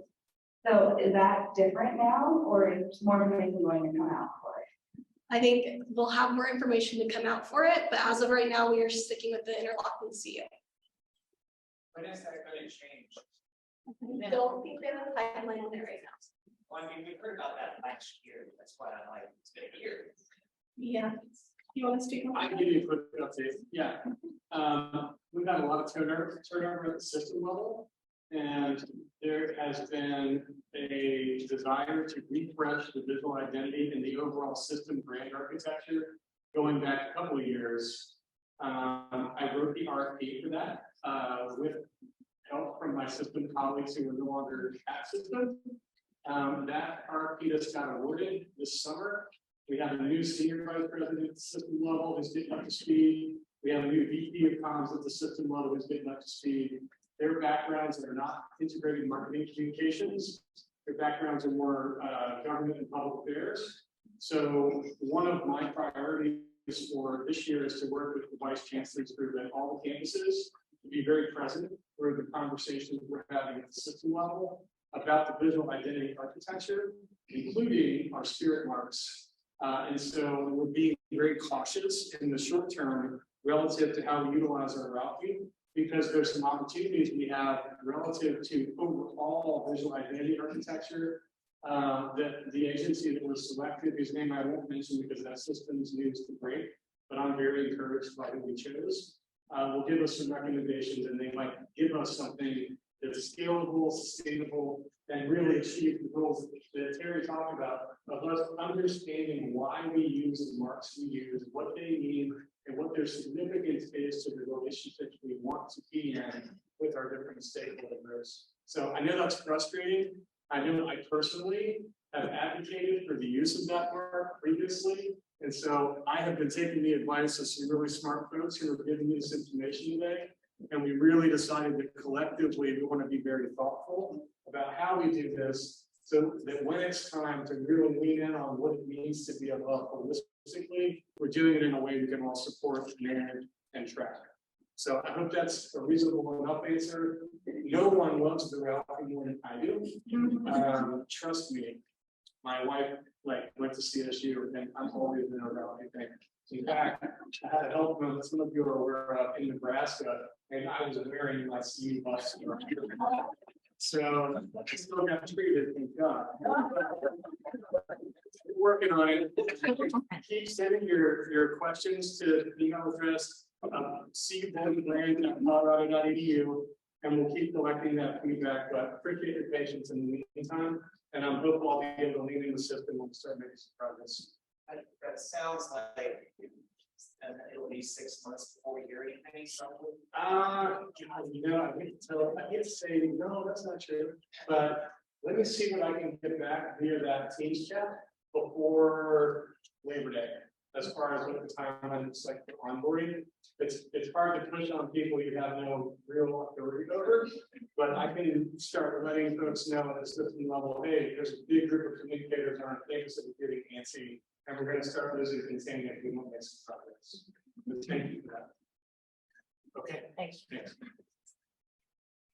Anybody else?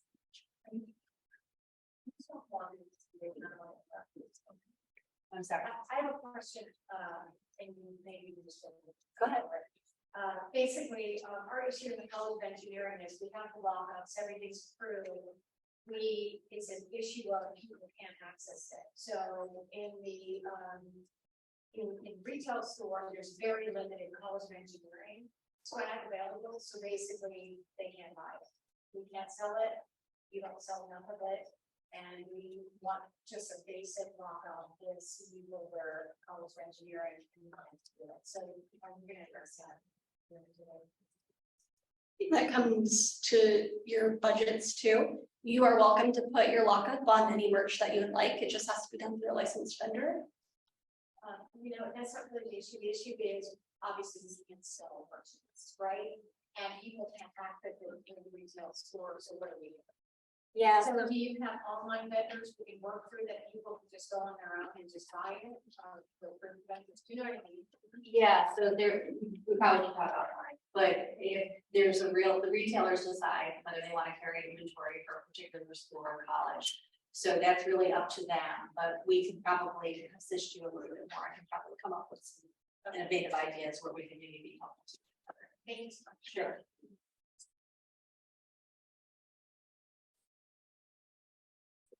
All right, I'll try to be loud. Previously, pre-COVID in the bookstore, I worked with them and we were able to position some CMTI. merchandise that they sold, they don't seem to be doing that anymore, and my understanding is it's very popular. So I'm wondering if something like that could be brought back. Yeah, I can't speak on behalf of the retailer, and I know they have changed their buying habits and buyers since, COVID days. So I'm happy again to talk offline with you about different, vendors that I'm aware of that can maybe be helpful, that's maybe more siloed in terms of various units and departments, might be more helpful to you. Thank you. Yes. Thank you.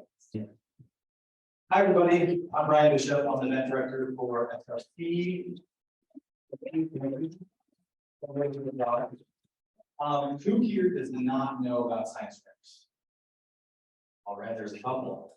For those of you, I will give a quick 5,000-foot overview of what it is, why we have it, and what we're going to be doing. So Science Writers is an annual conference that's put on by two different host entities. There's NASW, which is the National Association of Science Writers, as well as CASW, which is the Council for Advancement of Science Writing.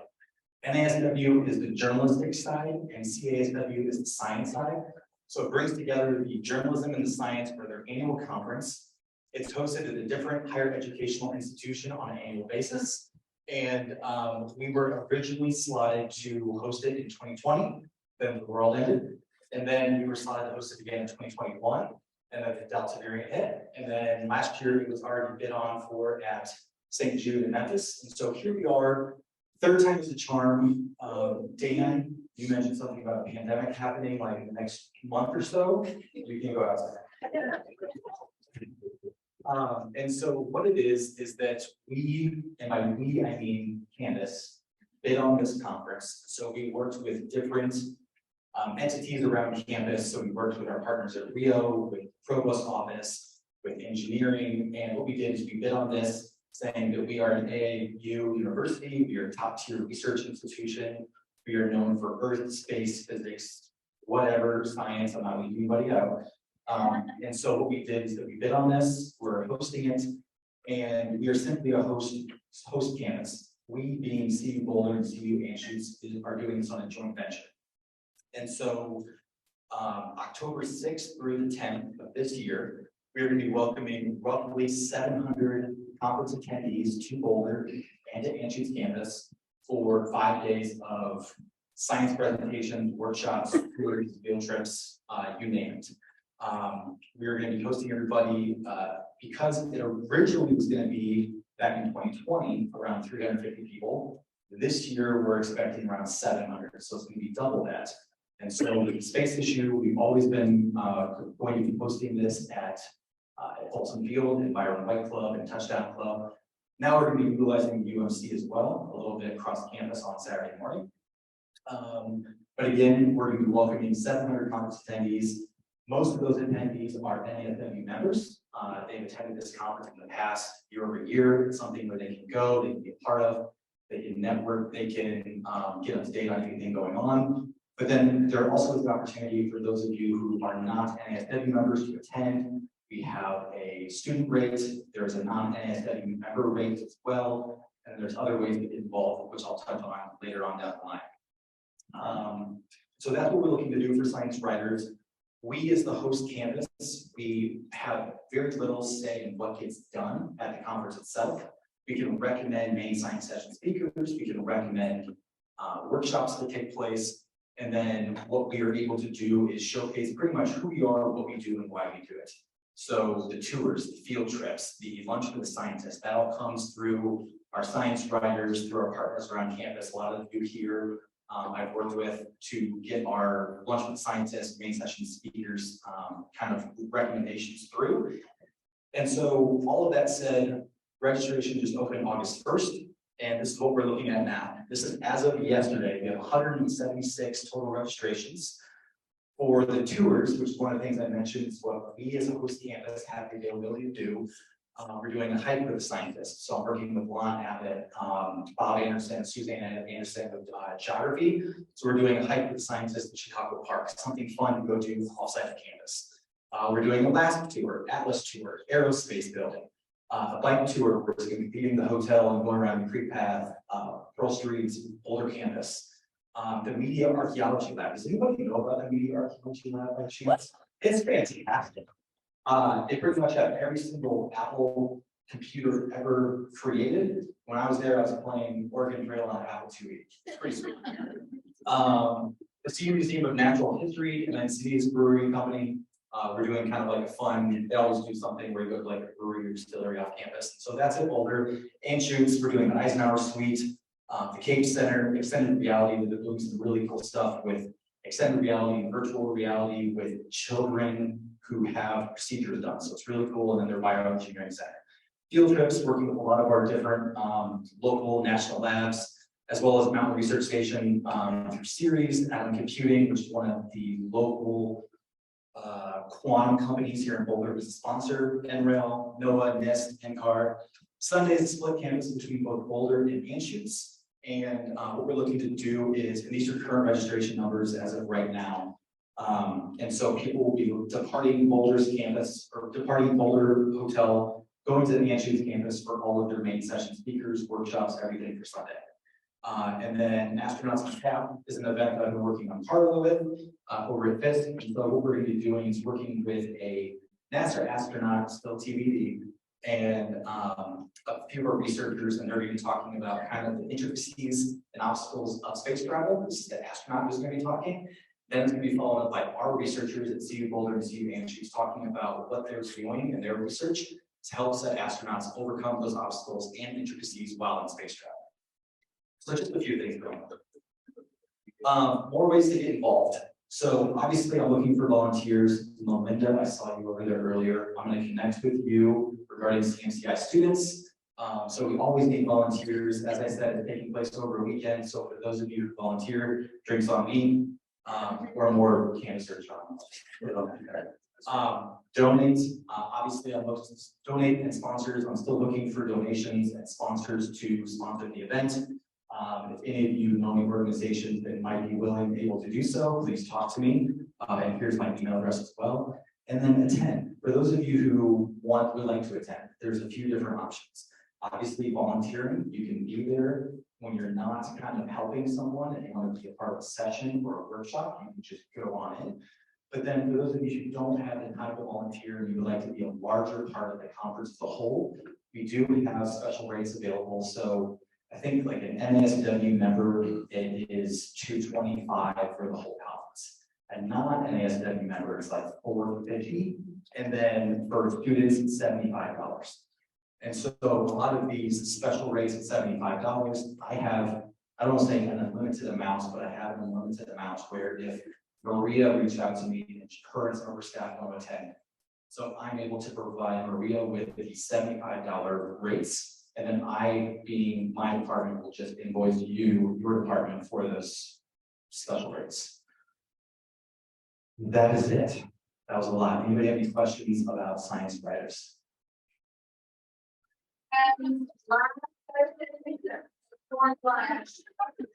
We're gonna keep it rolling. My colleague and I are gonna provide an update on SRC, what we've got going on.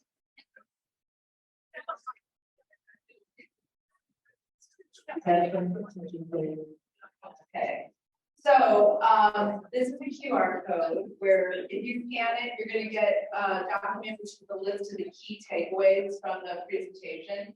So I encourage you to scan that. We're going to kick it off by talking about enterprise level campus reputation priorities. This is for internal and external audiences. Shaping tomorrow's leaders, be the top university for innovation and positively impacting humanity are the three imperatives that we have really, been talking about as long as being Boulder, pretty much.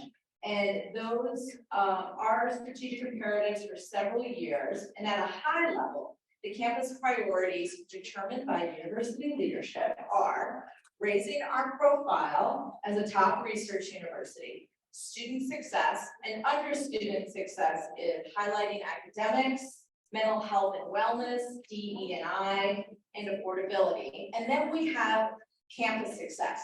And that is the places where our students are working and we're working and learning. sustainable living, and athletics. So this year and next year, we're going to be working on enterprise level integrated marketing strategic communications plans for these priorities, which will include earned, owned, and paid media. And here's how we're going to do that. We're going to establish cross-unit working groups. We're going to research to see what subjects matter, experts, what's their vision, what are their desired outcomes, what our audiences want, what's the best way to reach them.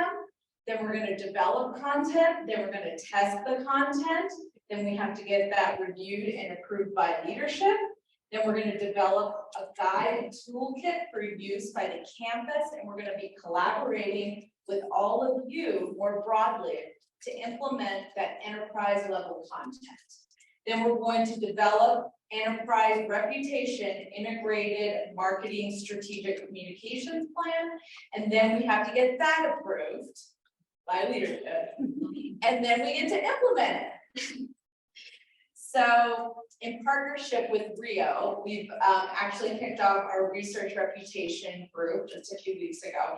And some more of you are going to be hearing about that as we move forward, because we're developing smaller working communications groups that are going to focus on our key research areas as determined by leadership. That's biosciences, climate, space, and quantum.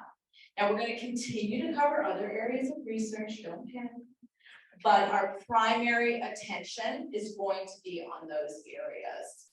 We're going to be keeping you up to date on that as well and updating you on our progress as we go through this process. So now I'm going to turn it over to Jennifer and the Aarons to give an update about retention, engagement, and content strategy.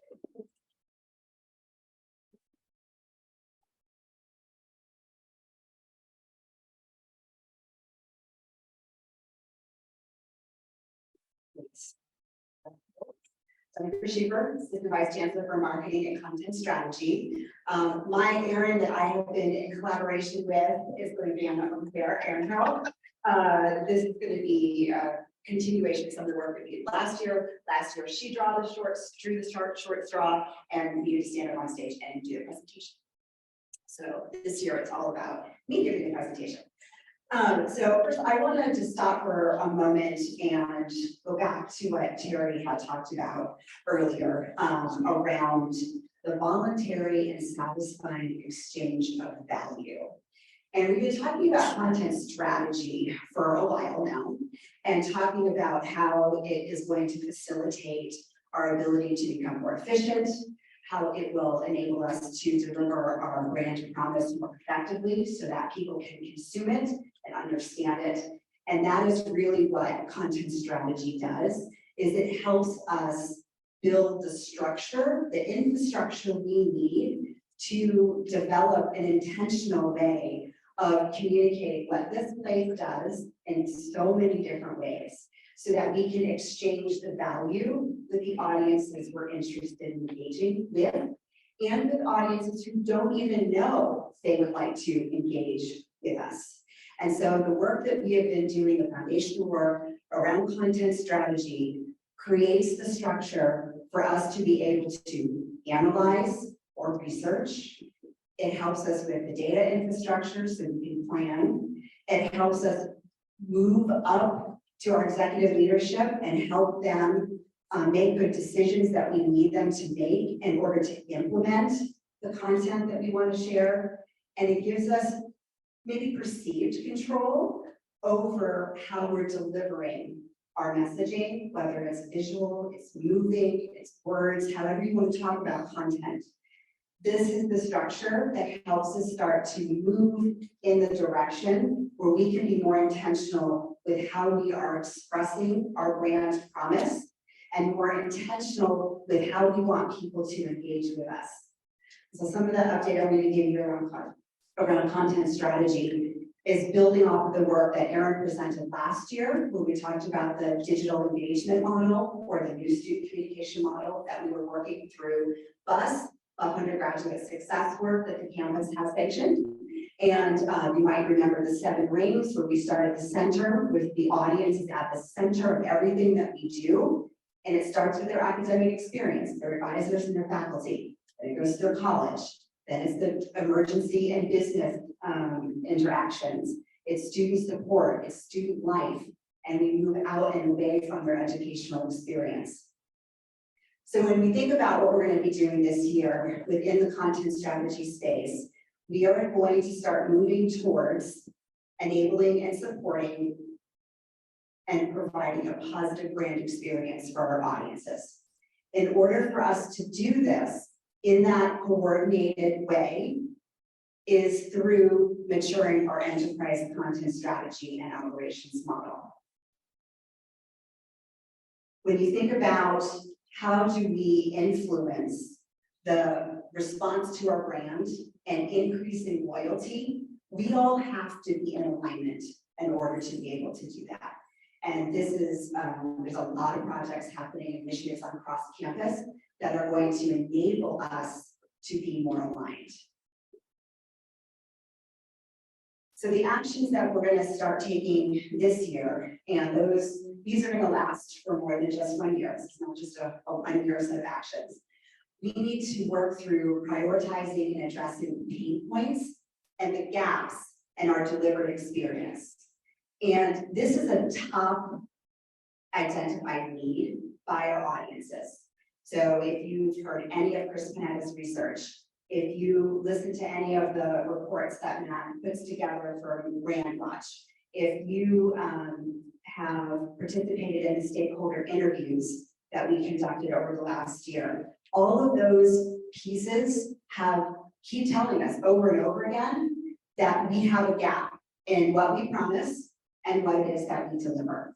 And so part of the fundamental creation of enterprise content strategy, that foundational layer of how we're going to do content strategy, is going to focus very much on community and belonging. How do people find community, employees or students, and how do they feel a sense of belonging?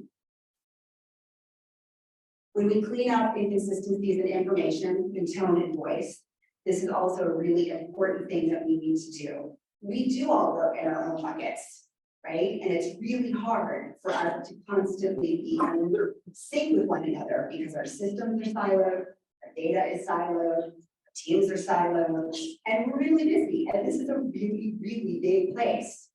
And we don't have the infrastructure, data, governance, technology that enables efficiency on the back end for us to be able to be in more coordination with one another. We have a lot of manual processes that try to close those gaps. And so there's a lot this year that we're going to start working on and partner with a lot of different folks in the room on how do we close the gap in those inconsistencies. 2 examples, the admissions marketing team is really working hard to align message and the visual assets across all of the channels. So how do we pay attention to belonging and community, and how are we being consistent across all the channels, paid, earned, and owned spaces? From a inconsistency perspective, we're really going to dive into cost of attendance and affordability. Those of you who helped get your web pages updated so that the feds would still give us financial aid dollars, thank you. Cassie, if you're online, I don't know if you're here, but she did a lot of great work in trying to bring all of us together and make sure that we have accurate information. But we're going to start digging into cost of attendance. How as a university do we talk about cost of attendance and affordability? What should enterprise or university level say? And then how do we all work together to amplify that same message so that every student is getting the same information? And how are we coordinating that? So we're going to audit, which sounds really exciting right now. Back to the regression that Noel gets excited about. There's several people on my team that gets really excited about auditing things and developing spreadsheets, and we see what we're doing. But then also, how do we use those audits to align tone?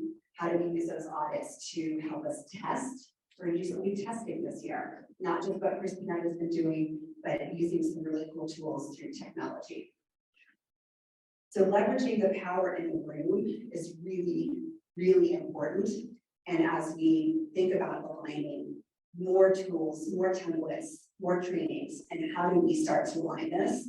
And then how do we get the right technologies in the structure to make it easier for us? Most of my gray hair is because I have a lot of spreadsheets, download, fix, D2, we upload. We need to stop doing that. It's like 2023. We need to stop doing this way. The third bullet is creating an appropriate and audience-centric communication model, which are like really great words. And so what I mean by that is in order to really help people understand how to respond, right, to the brand and how to become loyal to the brand, we have to work together. And it's not just going to happen organically. We're all doing it organically right now, right? And it's hard. It's really hard for us to do it in that way. And so going back to one of the definitions that Terry talked about in 1975, Kellogg School Business, we have to analyze, we have to plan, we have to have good decisions that we can implement, and we have to have control over what it is that we're doing. And so this is going to mean developing a repeatable model. I know people are tired of hearing me talk about process, but process is what makes us efficient. And process is what becomes automatic. Like, you know, the answer to 2 + 2, it's automatic. We need to get to some automaticity of what it is that we're doing, so we can focus on the content we are producing, the engagement and the experience we are trying to develop, and not on, did I pull that spreadsheet down? Did I do that? Will there be any, errors there? That's where AI comes into play. That's where the technology can serve us. How do we get those pieces in place in the right sequential order so our processes can be more efficient, both for ourselves and for our audiences? And so we'll be working on figuring out what that model is, which is well on its way. And folks are doing a really excellent job of starting to test out what that model could look like, so that we can ensure accuracy and efficiency. So we can ensure that we are all saying the same thing with the same intention, so our students don't get confused. Part of that will be building the enterprise content strategy, but we need to have a unified user experience vision and roadmap. We need to be able to know what we're driving towards. We need to implement a digital asset management tool. And so we've purchased Curio, which has some AI, not generative AI, but AI to help us not have to manually tag the chancellor in every single image we produce. Whether it is moving or not, it will learn who our top public-facing people are and help us speed faster through that. So we can spend more time creating the content and intentionally figuring out what the engagement needs to be, and less on, did I tag everybody? Can somebody search and find this? This will be internal to SRC this year for a variety of reasons. One, we'd like to work bugs out. Two, OIT needs us to keep it internal so we can work through as we move this out away from SRC and across campus as a resource and a tool. What are the security implications? Do we use our identity key, right? Like all of those pieces. So we're going to be working on some of those more technical details with those friends. We're moving the GA for analytics. We're doing the final phase of that implementation over the next few months. We are participating with our friends in OIT on a preference center and are making some really good headway. We talked about that last year. Hallelujah, again, it's 2023. So how can we have that preference center out and for students to be able to use and access to the portal and tell us what they're interested in. We're also working at the very end of our project with Accenture with OIT that is setting a roadmap and a vision for CRM and for web, which needs to be influenced by a user experience roadmap and vision as well. And it also pulls in content intelligence. We talked a little bit about content intelligence. Where is all of this stuff? How do we govern our data so that it moves freely through all of our systems so that we can have that 360-degree view of students? That's what the Extender project is doing, is it's working with executive leadership to discern what is their vision, where would they like us to go, and then they're recommending a roadmap in sequential order. These are the steps that we should take. These are the investments we need to make in order for us to be able to unify how we are speaking to all of our audiences. And then also with the CRM web roadmap work will also be how are we going to get from Drupal 7 to Drupal 10. And that's going to change a lot of the ways that we work in the digital environment and with web. And that will be also influenced with how do we need to model our content in a different way. How do we need to think about audience at the center? So going back to our circle, we need to have the audience at the center. And that's going to be hard. And I would challenge you to start thinking about that when we think about, I need to get this piece of content out. We need to develop this thing, event, promote it. Why? Back to Matt. Why? Why do we need to promote this? Why does the student need it? What is the aim? And I'd also encourage you to Google Common Curriculum and look at how that is going to unify the way that we talk about our experience. It's going to be some really interesting ways for us to ground learning outcomes with co-curricular and curricular things that will help us figure out how to keep that audience at the center of everything that we do. I'm going to turn it over to Erin, the other Erin Fraser. And she's going to talk a little bit about constituent experience and culture of care, because you cannot deliver a brand experience that resonates with people who want to become loyal to that unless you couple the asynchronous digital experience that we intentionally decide to deliver with the way the humans will also interact with them. And so she's going to talk a little bit about how we're thinking about customer care and how that's going to connect to the digital experience. I was a mic hands off rather than a mic drop, but I think that was pretty good mic drop when it's talking a little bit about where we're going with content strategy, and it's super exciting. I also recognize that I am the barrier between me and lunch. So I'm going to be focused in what I talk about. A lot of things happen on the constituent experience and technologies team. I'm going to be focusing in a little bit on this constituent experience and culture of care. And I wanted to bridge a little bit from what Jennifer was talking about. We're both talking about that CRM web roadmap because that is a really important visioning process for our university. You've all experienced this. I need this new thing. I have this desire to achieve this goal with this really cool new piece of technology. And we have built a technology miasma on this campus that is hard for our students to navigate. It's hard for us to navigate as professional communicators. And so what we're really digging into is what does that audience-centric, student-centric, constituent-centric experience look like in a way that is facilitated well by technology. As Jennifer and I talk about it, we'll sometimes talk about, we have people who are at typewriter level, still using systems that are relying on Unix and things like that for communication. And we have people who are ready to dive full and headlong into journey mapping and differentiated content and triggered journeys. We need to do some really fundamental work to get the folks off of typewriters and spreadsheets to really be effective in how we deliver. And so it's just important to note that we're aligned on that work related to the CRM web roadmap. And I know I have some of our OIT partners here, and we're very grateful for the work that we're doing. I'll reiterate that we're working on that web infrastructure. We have had a very successful product with Web Express, and kudos to the folks who have worked on it, the folks who have built it, the folks who have maintained it, the folks who have supported it.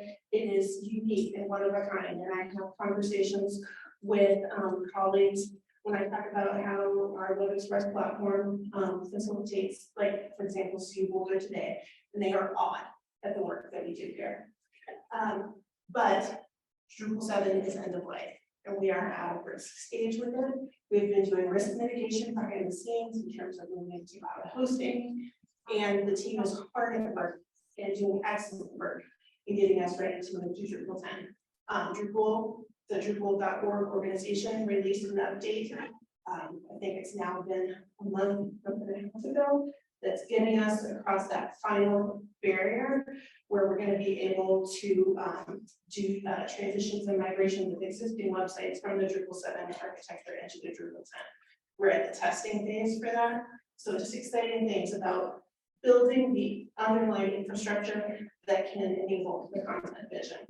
We've also been doing investments in our underlying infrastructure related to e-com. For those who haven't seen our e-com director, I'd like Lisa just to give us a wave. We can actually get behind we are investing both in an inward-facing organization that is helping facilitate that student success work. And we also continue to work with our system partners on the UIS supported organization, which is branded as e-com. The team also has that cycle of reporting and analysis products. You've heard about Chris and Matt's work today, and I wanted to acknowledge that. And then I wanted to talk a little bit about our constituent care infrastructure and practice. So one of the things that we have been piloting within the team, within BuffInfo, is integrating our ability to do live support within our Salesforce environment. Because there's truly no way to get a full 360 view of a constituent if you aren't documenting those interactions and tracking the trends that we see. So BuffInfo has been valiantly in the guinea pigs in terms of implementing Salesforce's Service Cloud and being able to do integrated chat, phone, email. Right now, they're doing that across 4 tools. When they launch, they're doing it in a singular tool. And that tool then allows us to map that to that constituent record. And it gives us the ability to track trends. And so I'm very excited about the work that BuffInfo team has been doing related to this. And I think it's going to give us a vision of where we can go in the future in terms of really tracking trends and tracking outcomes. I love to tell a story. Recently, BuffInfo received a chat about commencement. They support the commencement website, and the student didn't know if they were ready to graduate. And so the BuffInfo team was able to refer them to their advisor. The advisors are also in that same system. We were able to see that they did contact their advisor. The advisor was able to advise, they did apply for graduation. So we were able to see that journey, and it was revelatory because right before that was happening in multiple siloed systems. So I have seen the mountaintop and integrated case management. Related to that, we want to talk about how we treat the people that we are connecting with. You know, I've been here a long time, as many know, and we used to have frontline service training, but we don't anymore. And people in silos have built mechanisms and processes and practices for how we relate to those who reach out to us for help. And so we have been working across frontline units and asking, like, what do we need? What do we need to talk about as a vision for how we relate to our constituents and how we take care of ourselves as the people who relate to constituents? Because I will say, to a conversation, as we met with frontline service teams, every single team was like, this is hard. We are the punching bags. We are beat up on, and we are the victims of inconsistent information. We are the victims of people who are afraid. The BuffInfo team answered a lot of questions for people who are dealing with COVID. So it's about that two-way relationship, how we care for our constituents, but how we also care for the people who care for our constituents. So in the digital program, which you were able to grab with the QR code, I will put that QR code up again before I wrap up. You can take a look at the draft of the Buff Way. That original draft that is linked is put together with the feedback of frontline service workers, HR, communications advisory board, We talked to Kate. We talked to advisors about what does a culture of constituent care really look like. And so we have boiled it down into some active principles, some standards, and some guidelines. That document will be going to a steering committee. We are currently working with HR to turn that into frontline service training and building a standard of care at CU Boulder. What does it mean to be above and care for those people who are your constituents while also caring for yourself? Wanted to give you a little teaser about what some of those, I believe this is some of our operating guidelines, operating with integrity and honesty, recognizing that you're a representative of the institution. And if you don't know, it's okay to say you don't know, but talk about how you will find out. Or connect somebody who does know. Being professional and approachable, what Terry talked about in terms of our tone. Being timely and accountable, how fast do we get back to people? How do we own that interaction? You may have heard the phrase, and our students talk about it, about how they get moved from organization to organization to organization. And you know, our former colleague Jeremy Moore used to call that the Buffalo Shuffle. What can we do about stopping the shuffle and owning and being accountable for that interaction and supporting that person? Marking milestones and measure effectiveness. Let's celebrate the wins and then also find the places where we have gaps. Buffalo has a couple of times been that first red flag when a process isn't working. And I'm sure frontline service centers you work with are in that same place where like, hey, this communication is missing the mark. This technology is not serving how we were expecting.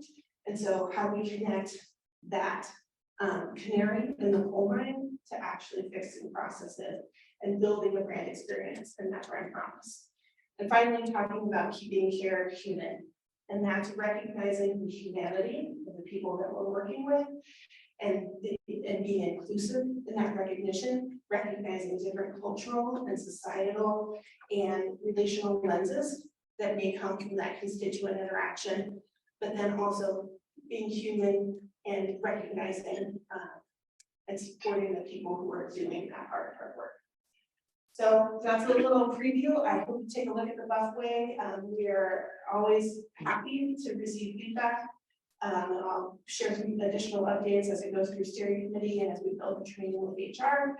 But I'm really looking forward to being able to talk about a standard about how we support and interact with one another. And so I'm going to, actually, I think I'm supposed to open it up to questions. And so I've left us enough time to have questions and lunch. So I'm going to go ahead and move us to the digital handout and then recognize that the questions are not just for me, but anybody who was up here talking before. Jen. I have 3 questions. But the first one is the new version of Web Express. Well, when do you think it will come out? Like beyond that, do you think we're going to have cool new interactive things, or is it more a back-end change? And related to that, with the new Google Analytics, is your impression or other hearing that does it have new interesting exciting things we can do with it, or is it mostly a back-end change? I'm going to hand off GA4, but I'm also going to just say it is not, it's a teaching for GA4.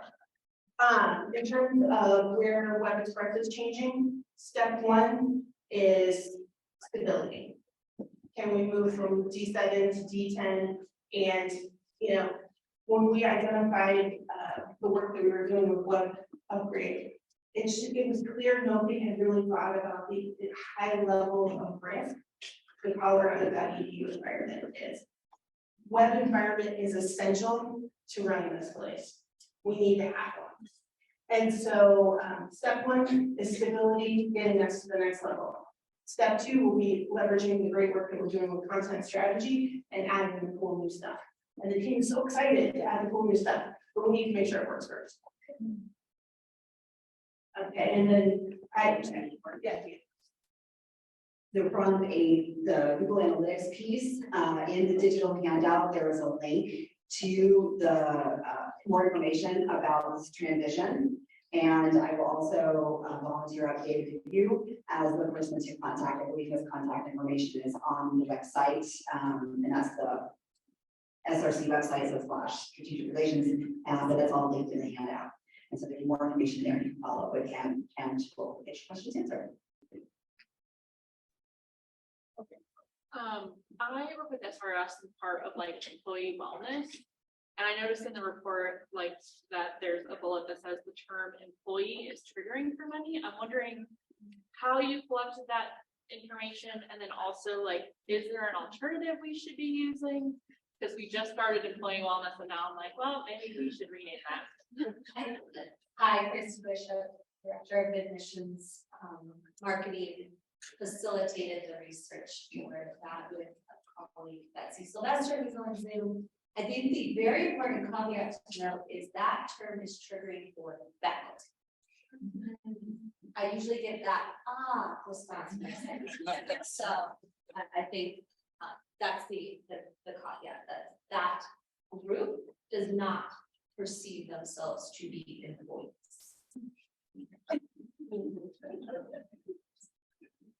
I would add also that as we go through the year, we're going to continue to build on the persona and audience work that we have started. And we, as we kick off, we do not have human resources or faculty affairs on the working groups. And so we're waiting for the engagement survey information to get out to campus. And then we're going to meet with leadership in both those areas so that we can continue that work, understanding our employee audience, our employee personas, digging in more data, demographics, focus groups. What do we need to learn if we're going to put the employee at the center of their own experience working here in service to student success? We also have to understand more about our employees and what triggers them and what doesn't, and how to approach that. So that is a loftier goal than first getting started with students and content strategy, but that is part of the grand scheme, as I say. Candace, can you talk a little bit about how the content strategy that you previously mentioned may or may not intersect with the content strategy that Jennifer is discussing? Yeah. So basically Jennifer and I are tied at the hip. Literally our offices are right next to each other and we see each other 5 times a week.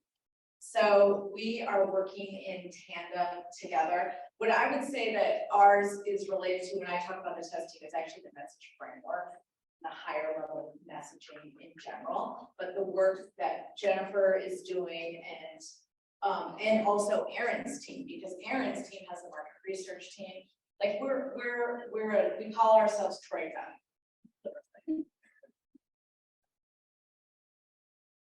I would also say if we are building the enterprise content strategy, like from an overarching perspective, we are using and having to figure out how do we take current state projects. We can't just stop working. It'd be great if we could just stop and like make all this stuff come together, but that's not how the world works, right?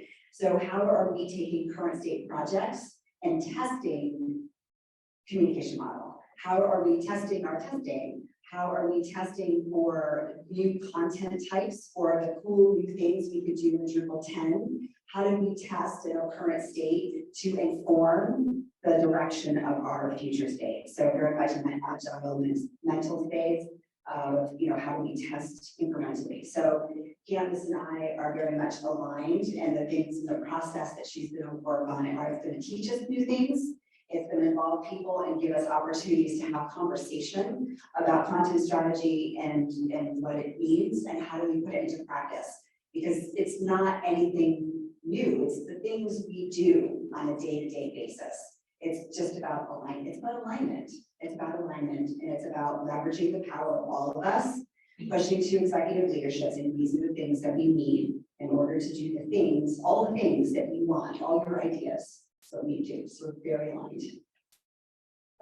Beyond content, with Drupal 10 coming out, I am assuming that we will have to do things differently. Will there be training? Like if you're talking about people and typewriters and full AI, I feel like if we're changing how I have to put an article up, I want to know that as soon as I can, so I can start trying. 100%, we will have a fully transparent training plan, and we will have resources that people can use on their own, as well as synchronous training. Yes, we will make sure that you have everything that you need. Also for Web Express, I remember the last transition with Drupal, there were a lot of focus groups where we talked about particular features, and some of those never happened, and I'm just wondering if those are still things like a media library, things like content that can live on multiple instances on the front end, but one place on the back end. I'm wondering if those are still in the pipeline, if that's still something that we're going to be talking about, and there will be future focus groups for the Drupal 10 migration. So again, I think I would start with stability first, new features second. And so media library in terms of upload it once, use it multiple places, 100% is like one of the things that has been discussed multiple times. And I think we're also examining how that might map to that digital asset manager we were just discussing. Because content libraries and singular source of truth for content is like a high, that's like, you know, a North Star, I would say, in terms of how we are trying to move forward. But step one, get a cost set in, get a content type, and to build it in a stable way with the content and the sites that you have now. And then step two is the cool bells and whistles. And that I will talk to you, let you talk about that. Actually, what I just wanted to say is we are looking for opportunities to collaborate. So as we understand what the ask is, we'll be reaching out to our partners across campus to ask for your input, your vision, your understanding, so that we can make sure we're developing something beyond just stability. What are those future-facing spaces that we need to move into, knowing that this is not just a one and done. This is an iterative process. We are beginning, and we will just continue to evolve and mature as we go. I think that's actually, and I think that's a really important point to make about the transition to 10, is that it gets us to a place where we can go with our imagination and our vision. Hi, so the libraries is very much a frontline workers organization, and so we receive a lot of emails asking about a variety of library services, like where's my book, for example. And so going back to the customer care and the way training, wondering to speak more to what that might look like, if you're gonna offer it to everyone, if you have a timeline for that. Sure. And I know I've actually had some really great conversations with libraries colleagues about the fact that librarians are considered a cultural resource in terms of asking all kinds of questions. But the timeline that we were talking about for the booklet is really doing some piloting, and there was what HR called the macro curriculum was developed over at the beginning of the summer, talking about what does that training, those training outcomes look like. The steering committee is going to be doing some feedback related to that macro curriculum. We'll be looking at a first draft of that training with the steering committee in the early to mid fall. And I think the hope is that we will start sending a couple of pilot groups through that training before we get to winter break. We'll see how that goes, because I'm also partnering again with an organization that's in the middle of rolling out the engagement survey results. So. Fantastic. We're going to go ahead and get started with our next presentation. Please welcome our colleagues from Advancement here to talk about the ethical campaigns. And welcome, please. Thank you so much. We are thrilled to be here. How's the day been going so far? You're staying on top of it, which is also always an achievement in and of itself, when a room this large. So as you probably saw on the agenda, we're going to be talking about what is a comprehensive campaign. We'll introduce ourselves, give you some content, and then we'll do some table discussion and answer some questions that you all might have about this topic. Before we do that, I just want to ask, who has ever been in a comprehensive campaign at a university? A couple people, but less than half the room for sure. So hopefully this will be relevant content for you. I also just want to be super clear, and in Office of Communicators, so I'm a group of communicators, you guys are better at this than we are. But when I talk about a campaign, I'm not talking about a political campaign. We're not talking about a campaign to donate jackets in the wintertime. We use this language, and we were laughing because we were working with someone who thought we were talking about preparing for the next political campaign and the campus response to that.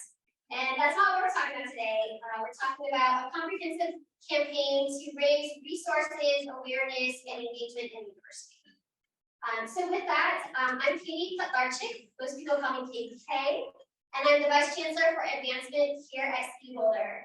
I've been in this role for 2 years, but I've been at CU for more than 10. Most recently, I was at the President's office in the system doing more advancement stuff. So I've been doing advancement almost my entire career and in higher education for most of it as well. Awesome, thanks, Katie. And I'm Amanda Hopkins. I'm Assistant Vice Chancellor for Advancement. I have been in this role a little over a year. I've been at CU for 6 years. So I'm really excited for the conversation. We'll look forward to it. Thanks so much, Amanda. So let's get started.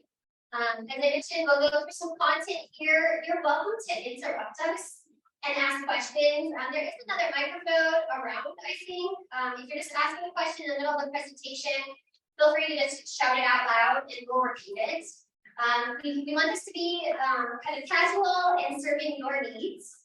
That being said, this is a presentation we have been doing around campus for a lot of people. And so it's not catered to you all as communicators, because sometimes with the campaign, there's all these preparation steps that are taken before each different party gets involved.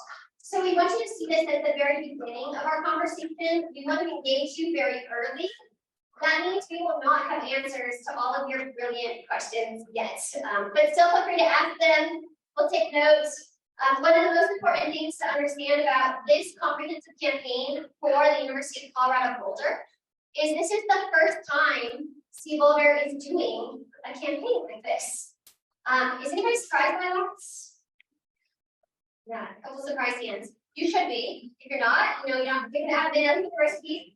If you have graduated from other universities or have friends or neighbors for other universities, some peer universities are on their 3rd and 4th comprehensive campaign. Comprehensive campaigns for the last 5 to 10 years. So we're embarking on our first, which means we have a lot of space to innovate. We have a lot of peers who have done this before us, so we have a lot of maps to follow. And I think it's a really exciting time to be in your seats so that we can really take advantage of this moment. Oh, you have a question already? Yes. I'm just confused. So the campaign, comprehensive campaign, this is the first time we're doing that. What were we doing before? Like, we've had all of that. How is it different? I love that question. Nothing. You were just over there like hibernating. No, it's a really good question. Because we have one campus in a university system, the prior campaigns have really been held at the system level, which means all 4 of the University of Colorado campuses kind of came together to do a campaign that kind of was at that universal level. What that allowed was for a really loud message, but it was kind of shallow, right? Because we had to think about what all 4 campuses had in common. And what kind of developed as those couple of campaigns, we pursued them, we found that they ended up being a little bit more of like a counting mechanism and less of something we could leverage to really focus on our unique strengths and priorities as CU Boulder, and then elevate those in the public setting to secure additional resources and engagement.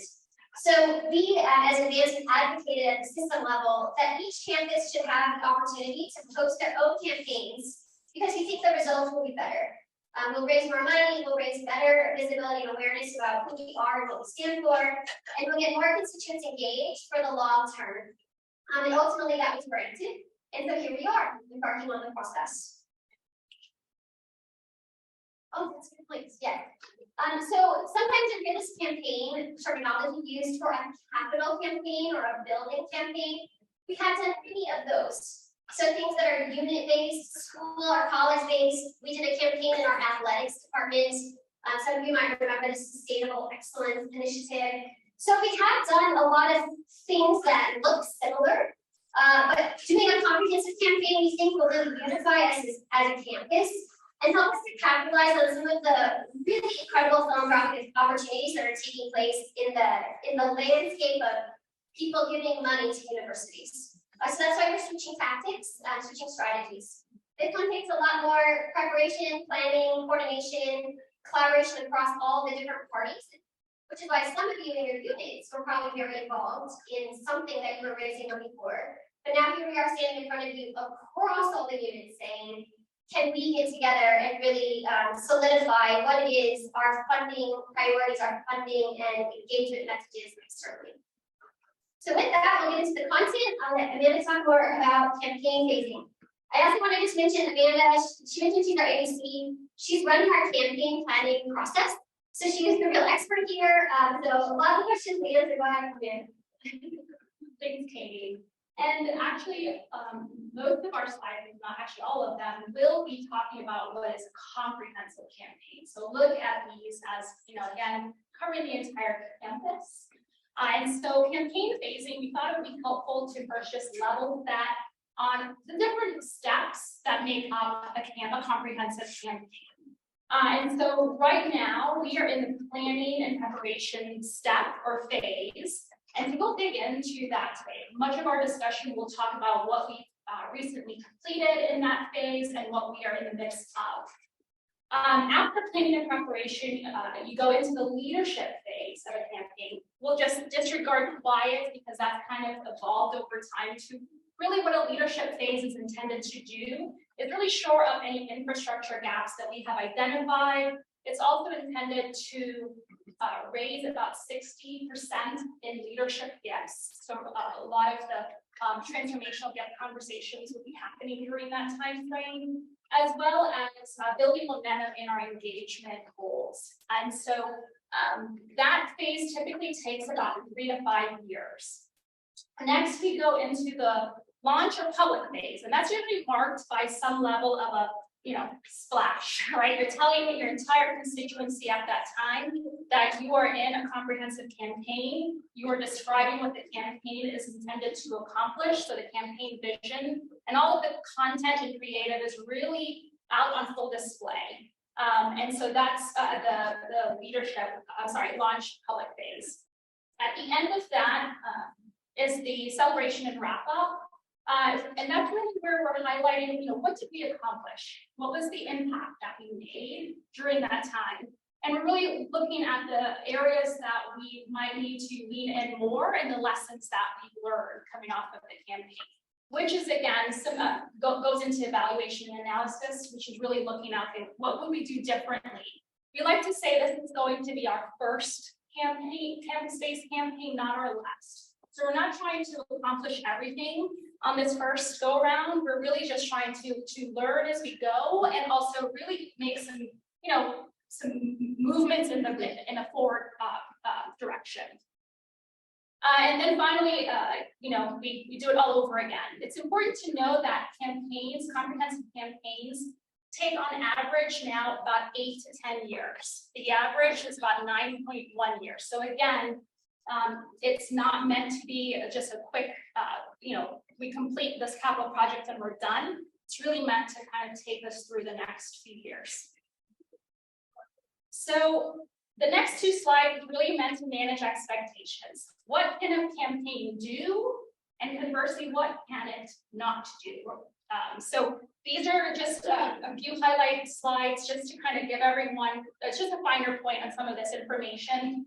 It's intended to garner philanthropic support for a clear set of priorities. Increase engagement with the constituency, both volunteers, donors. Increase the sophistication of how we go about fundraising efforts, right? So a collective strategy across the university around that point. Raise the profile of the university. That is important and integral to this work. And in some cases, it can affect the timing of a donor's gift. Conversely, it cannot do these things that's listed up here. And I'll make a couple points. Replace strategic planning or effective strategy. Create prospects pools out of thin air. We get a lot of questions about that, especially when we talk to individuals who are on the fundraising side, because it's really meant to say, who are the individuals who are engaged right now are the individuals who are likely to make transformational gifts. Can we find a few one-offs? Absolutely. But the engagement work that has been set today is really what will lead us into some of those broader conversations, and the engagement work we do in the campaign will lead us through what the next campaign looks like, because it's a continuation. A couple of other points related to fundraising here, but I think you all get the point. So post-campaign value, why would we do this from a fundraising perspective? There are many ways you can look at campaigns and why you do them and what is the value add after a campaign. So this really is only intended to look at it from the fundraising lens. And so what we want to point to you here is the post-campaign value. The peaks and values in the campaign premium, that's really, the large gift, then a dip, then another large gift, and so on. But what we are wanting to do is set a new trajectory for our fundraising efforts, right? So it's intended to go from what we are currently raising right now, which is about 150 million on average over the past 10 years. We want to raise the level of our giving to a number much higher than that, and sustain that in years to come. I think okay. Finally, I just wanted to dig in. We're going to dig into the planning and preparation work. So we talked about the phasing. Let's just dig into what have we been doing over the past 8 months or 9 months at this point. Step 1 in a planning and preparation phase is an internal readiness assessment. Step 2, which Katie will dig into, is an external readiness assessment, and we are knee-deep in that work right now. And so just to give you an idea of what we have completed in April, we had interviews across the organization, so about 85 individuals across CU Boulder, as well as our system partners were interviewed to really just answer questions around, do we have the right infrastructure, do we have the right resources, and so on and so forth. And so our campaign consultants did that work. They also looked at our data and our historical performance over the past 10 years. They also looked at our future potential, and that's where the potential for how much can you raise in a campaign, that type of work comes from. And then they compared that to 7 peer institutions. So we can then start seeing what are the gaps in our infrastructure, where are we doing great, and where do we need to lean in and make some improvements. And so that's what we have just completed. Kate will talk a little bit about what our campaign consultants looked at, and then we'll turn it over to the external readiness assessment, which is really relevant for this group. Thanks so much, Leah. Any questions so far? Yes. How do we compare generally to our peers? Great question. So the question is, how do we compare to our peers? When we got this benchmark report back, we did select the institutions we wanted to look at. A portion of those answered our questions. And when I looked as a team, we looked at the results, and I said, this is like comparing apples to cucumbers to carburetors. It was really hard to draw conclusions, but I would say there were a couple of things, and it leads a little bit into this next slide. So when we were looking at this internal assessment that the consultants helped us with, we were looking at what they call catalysts. So do we have good procedures and policies, structures, and leadership in place? One of the things we noticed was different in some of our benchmarking cohorts, the structures were so different. So one of the biggest differences is that our medical campus is separate. So while they're part of the system, for the purposes of this campaign, they are separate. In many of our peer institutions, they're together. And so those 2 units combined might have a very different staffing structure or a very different fundraising model. The grateful patient model is quite different than the alumni fundraising model. So that's one thing that was a little tricky. In this, you'll see kind of this section, in the constituent section, we really wanted to look at our data. Who's giving to us? Do they have the capacity to give more based on publicly available information? Are they engaged? One thing we found in this section that was a little tricky, a little disturbing, is we actually have a large prospective donor pool who has the capacity to give us more money, but they are not very engaged. So I'm looking at heads nodding, like this may not be very surprising to you. So we call those high capacity, low likelihood. So we know we need to do some work over the next decade to try to move those people into an engaged space before they're ever going to give us a gift of a higher level gift, what we call like a major gift. And we found again in the benchmarking that that ratio is not pleasant right now. so we have some work to do there, whereas some of our peers who have been doing this work for 20, 50, even 100 years, they've sort of invested a lot more than we have in the past to get that pipeline of engaged constituents who are sort of warmed up and ready to become a board member, to become a mentor, or to make a major gift. So we are looking at where we need to invest more. And one last point on the constituents that leads the case. We also saw with our cohorts that we do not secure as an institution as many, what we would call a principal level gifts. You guys might see it in the news as like a mega gift. Here at City Boulder, we would consider that a gift of $3 million or more.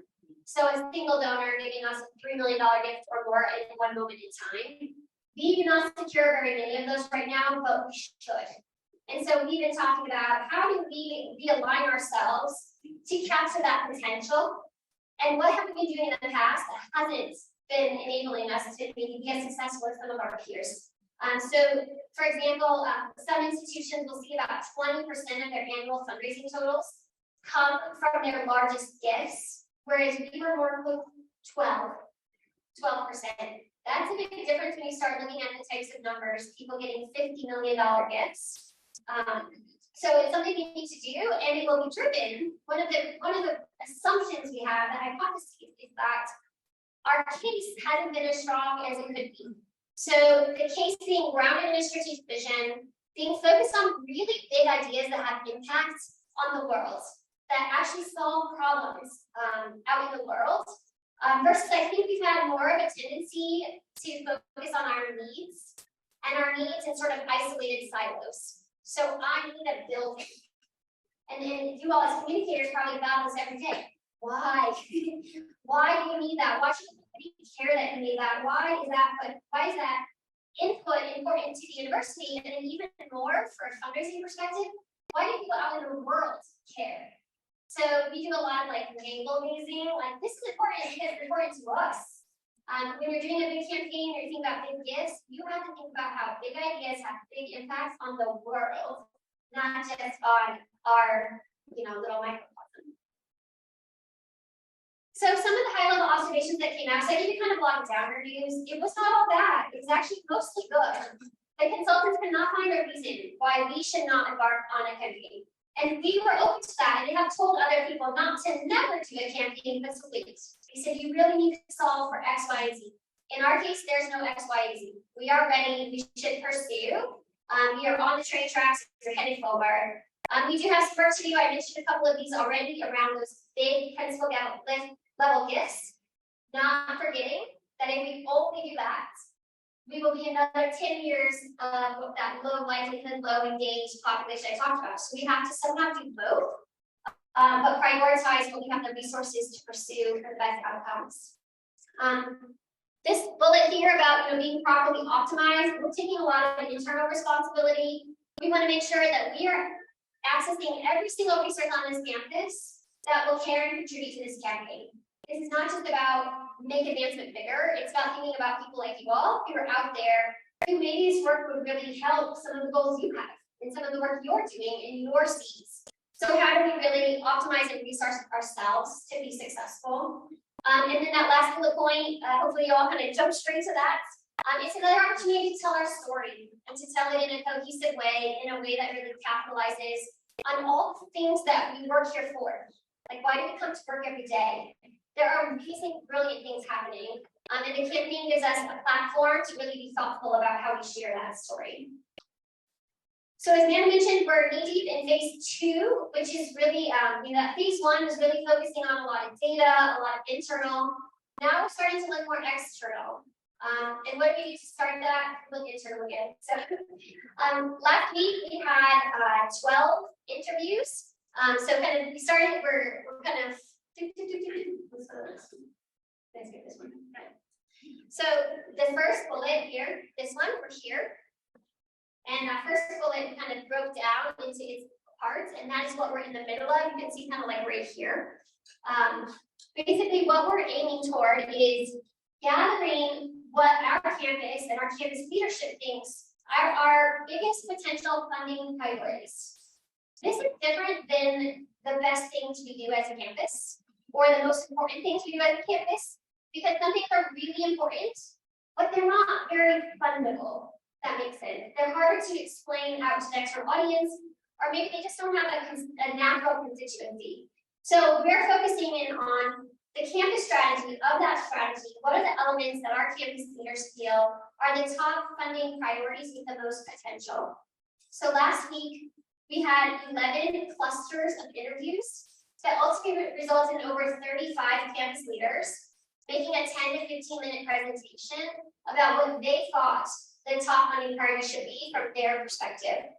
Now we're in the stage where we are kind of pulling that all together, our consultants are, and we're going to ultimately try to produce a case for support. So this is sort of a summarized statement of what this campaign could focus on. Get approval for that internally, and then actually before we finalize it, we're going to take it out to some of our key external constituent populations to test it. I know you guys do this all the time, you test the brand, you test the logo, the messaging. So we do something similar. Our audience focus for this particular test will be primarily donors. And donors we think are highly engaged and likely to give more in the next campaign, so that they start to get buy-in and maybe even co-create some of these top priority areas with us. So you'll see there, we'll do some key constituent interviews, about 30 to 40, maybe 50, keeps growing. And then we'll do an online survey. We wanted to point this out specifically to you all because you probably have a lot of surveys that go out. So just for awareness, we of course coordinate very closely with John Leslie on behalf of all of SRC. But just so you're aware, the second week of November, you know, it's not a huge population, but we will be sending out sort of a test market on our piece for support. So I'm going to pause there and ask any big questions before we go to tabletop discussion. Yes, Josh. Thanks, Kitty. You mentioned the gap between capacity and engagement. Do we have an understanding of what their expectations for engagement look like? That's a really good question. You know, we have done a number of engagement efforts over the course of the last decade. The lead school has done a lot. I think we need to understand more about this. I would say what you're seeing here is a lot about fundraising, right? Because campaigns have historically really focused on fundraising. We will also need to focus the campaign primarily on fundraising. And that's disappointing to a lot of people, but we're not going to have the resources to do everything in the first campaign. And by securing some lead gifts and achieving our fundraising goal, I think we'll buy some more resources to invest in the engagement side, which is much more expensive. Because just like your constituent, every person wants to engage in a different way, and you can't segment like Google can segment to a target. We have to start to bucket them. So we do measure right now some engagement. We use 4 buckets. So this is called, you heard from Case earlier. So cases really are sort of guiding association or body for advancement. They have created what's called the global engagement metrics, and there's 4 categories. 1, of course, philanthropy, which we're talking about. So if someone gives, that's the way that they engage. That's a very vested way to engage.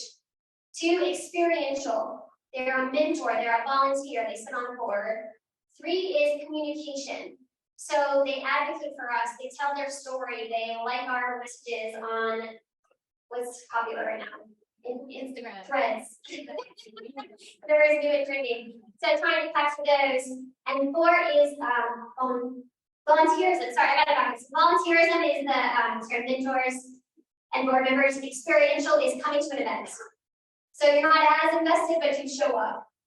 So those are the 4 areas. We're finding different ways to track that, and we're doing that across the whole campus. So you have people in every single school in college, and many of our units who track that right now to see how many people do we have engaging in those ways, and how many of them are unique, versus how many are just we're catering repeat.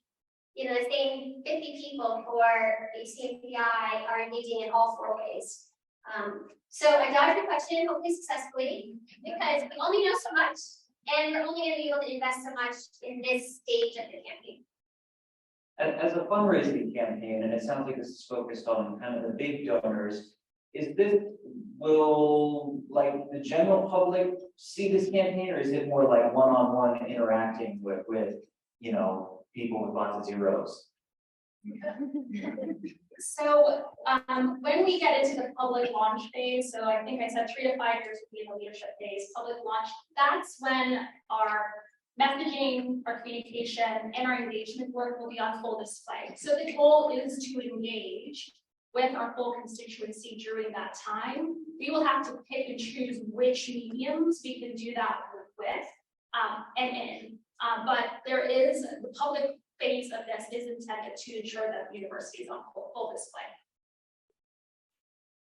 I'll take 1 or 2. Yeah. We'll take 1 or 2 more, and then we actually go into table topics and have more time for questions. Answer. Yeah.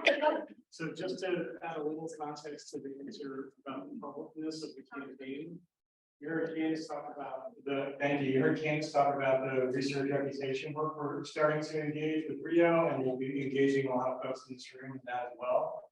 There are close similarities in the planning for the comprehensive campaign that we have the opportunity to live test and to more formally kind of decide relative to feedback we see as we do the external readiness. That will be very public, but that will be more kind of broad funnel approach, but it will have advancement audiences in it naturally. We can make decisions with advancement on how fast or slow we want to go relative to what we're measuring, what looks like it's working, resonating, and we might have some opportunities based on that. So that also answers the question Josh had earlier about how a content strategy fits in. We're also looking at that student lifecycle content strategy with very similar framing, so that what we're actually delivering is related to and increasingly aligned with what we're pushing most broadly, and then ultimately what we're pushing from that brand loyalty perspective to increase the engagement we're getting from those folks who are closest to us. Thanks. And we should probably mention that John has been integral to our phase 2 work. And so any more questions related to, you would just ask John. Anyone else? Hi, I do have a question, and I don't know if it's part of this conversation or this campaign, but as a communication professional, I am curious about how the Bus All In campaign that we saw this past month, how that may either fit in this plan, or if we're going to see a campaign like that again. Yeah. It's an exciting question. It is. Bus All In. Bus All In is a giving day. We launched our first giving day in April. Oh, it's up.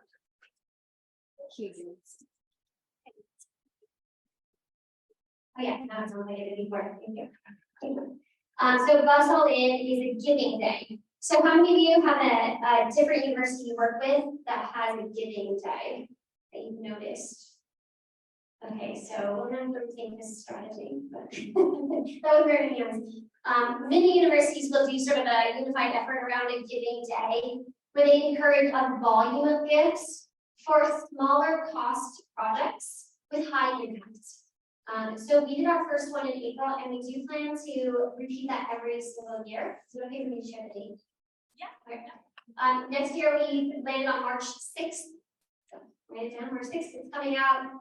If you have a problem with that date, let us know now. Obviously, we've been getting to small audiences to make sure there's no major things campus-wide. So that is a sort of a campaign within a campaign, if you will. And you can anticipate that. A campaign that lasts 9.1 years, there might be little mini campaigns that happen in the middle, initiatives or comments or things. And we have to stay nimble because the audiences we're working with, their attention spans are like the size of like a beetle. And so many other places have done so many campaigns. We have to be thoughtful. Us coming onto the scene so late, we're trying to mirror the things we think work because the formula works without being boring and jumping on the bandwagon just when everybody is tired of it. So we're trying to be self-aware in that space.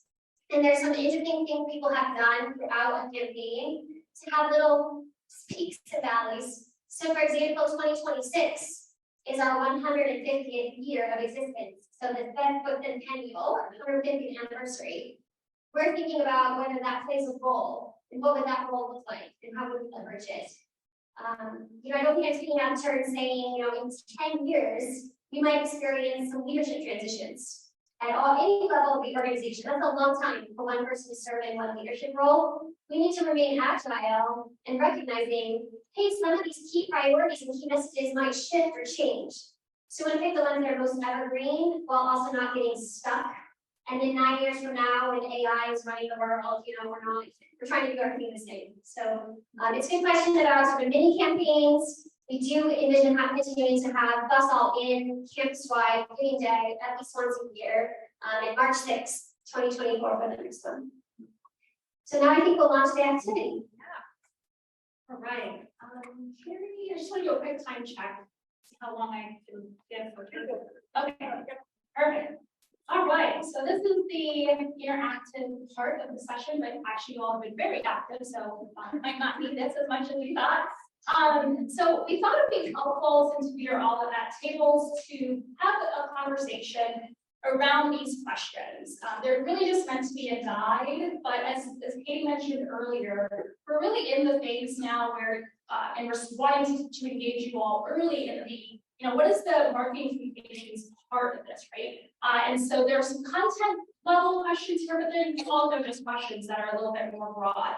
The one that I want to give some context to is number 4, which really talks to the big ideas statement that Katie mentioned earlier. So helping you connect donors to give through the university rather than just to the university. And what that essentially is trying to get to is, helping,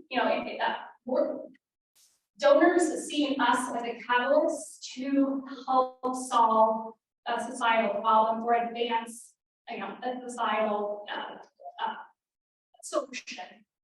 And so that's what that one gets to, but everything else should be pretty self-explanatory. We'll give you all, can you give them 10 minutes? Okay, and then we'll just do about a 5-minute discussion as a group. All right, enjoy. We have a couple of things about 10 minutes for a report out. And so if you have any lingering questions that remain unanswered, in this presentation, I'll give Carrie my email address so that she can provide that to you all as follow-up. But for those who want to jot down quickly, it's amanda.hopkins at colorado.edu. So any lingering questions that you may have related to our planning and preparation efforts, I'm happy to answer them after this conversation. And so what we thought we'd do is just take a couple of tables and have you all kind of share your thoughts related to these questions. You don't have to go down the list in any particular order, but we're really wanting to kind of hear your perspective, take that any feedback, probably in many cases have unanswered questions that we can then follow up and move forward with. And so we actually thought we will start with our advancement Marcom table. And then we'll take about 2 or 3 other tables after that. How does that sound? Not all of them, just Okay, so we'll tackle the table over here and see if you guys can report out. So as they're talking, if you can designate someone who would be willing to speak on behalf of the table, again, just hear your thoughts, your questions, any related feedback. That'd be great. I'm Emily Works. I'm honoring the Marcom team. So we are, of course, a little more familiar with this. We've talked a lot about a campaign, and I'm very excited about it. So we talked a lot about how do we create meaning for people who are thinking about giving, like what is it about it giving through to you that makes it so exciting? So instead of trying to just say like, oh, we're just raising money, like what are the specific things that you can really create an impact on that have meaning to people that are in their passion areas and are not just like, oh, I'm like, my university is asking me to give back, but I already give them so much money. But what is it that I'm passionate about that is happening at sea that I can get to and make an impact there? So because we talk also about nurturing current students, which is maybe a little beyond the scope of this specific campaign, but I think it is really important to make sure that we're engaging students into understanding what is philanthropy and why would I want to give back to see you after I graduate, and really instilling that in them early so that they understand, like, down the line when they have more capacity to give, that they feel like inspired and able to do that. Yeah, thank you. Any other tables? Raise your hand and we'll bring the microphone over to you.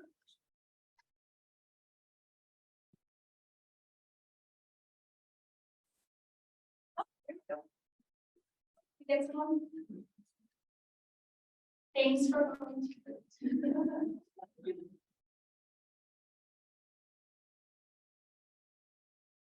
We talked about a little bit about students who end up in certain places thinking that the university, like maybe they are on the brink of failure, that the university does not care about them. And so while they are students, how do we do things that make them feel like the university cares individually about them more? So that, you know, when it comes time to ask about philanthropy, they care back. So I think, you know, just it's a very large university and there are students who do not get a lot of personalized attention, and what can we do while they're students to get them, keep them successful so they feel that care. I love the thread. I just want to point it out. I think you all probably are seeing it yourselves, but that student-centered piece, right, to what you all are describing, it's going to be integral, right, to our ability to obviously graduation and thriving, and ultimately, what does it look like for them to be engaged after graduation, in whichever way that looks like for them, and related to what we've been discussing. So thank you for that. So, Martin, I have a couple of suggestions. One, number 4, don't show students on the campus. Show students out in the world. No beautiful helicopter or drone shots of Flatirons. No rock climbing. It creates jobs. Show where the university is living and breathing and making a difference in the world. Right? With its alums, its current students who are out of the world doing things. Right? Second, similar to what was said a minute ago, show how the university has rescued some students and elevated some lives. My colleague Matt wanted absolutely no credit for this, but he's going to get it anyway. You know, a few years ago, we did let me back this up, using athletics in a different way, right? No more shots of Ralphie running down. That's great. We love Ralphie. Ralphie's awesome. How about a student athlete that came here and got hurt, but then graduated? And football was where that person started. But what kept that person here was the university and the experience. Somebody who had hopes and dreams of one thing, but the university was a great enough place that when that thing didn't happen, the university was there. Likewise, in the academic experience, plenty of people come who are engineers, and maybe 1 in 100 leave as poets, and we need poets just as much as we need engineers, right? Show the unusual, show the transformation, show it, don't tell it, show it. I love that. So I'm also just observing the personalized story piece that you all are kind of coming through with what you all are describing. We actually had someone recently share with us an example from a unit that they did a mosaics tile of some sort, and each tile had a story attached to it, and so you can like drill down and like see the story. And I think that is, I mean, for donors and to appealing to our external constituents, them seeing how lives have been transformed and seeing how we collectively are contributing to the world and society is, in many cases, what moves them toward giving through us to go do that beyond the university, so I love that a lot, thank you. Any final thoughts or questions? We're coming up on, yeah, we have time for one more. Specificity, with what the money is used for. We were talking about how donate for things that are personal and ours, and that we know are going to the right place. So there's a lot of discussion of stupid funds, things just sort of disappearing to voids, and so having the specificity of purpose is really essential to an authentic campaign. I'll now just repeat, summarize what Coach just said, the specificity, right, around what are people giving to, as well as once they make that gift, what are we being authentic to donor intent. So using the money in the way that the donor asked us to, and being held accountable for that, both in using the money and then describing the impact of that gift. And I think, that goes to our donor stewardship work that is going to be integral to how we show up in this comprehensive campaign. We want to be a great place to give, right? And in order for us to be a great place to give, specificity, right? What are you asking for? Staying true to what you said you were going to do, so actually following through on donor intent, and then describing that impact so that they can see their meaningful contribution to society. So thank you, really appreciate that. Well, that's our time. We want to say thank you so much. This was a very engaging conversation. You all left us with much to ponder and think about. But like Katie said at the beginning, this is the beginning, definitely not the end. And we definitely look forward to continuing the conversation with you all. So thank you.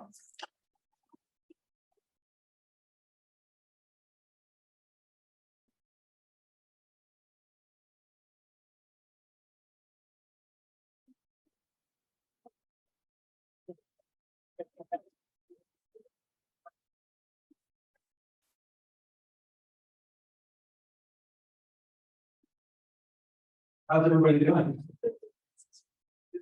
Awesome. Well, in true student style, both of them can help life's digital was and by batteries. I'm sure many of you have those students that's related to that career.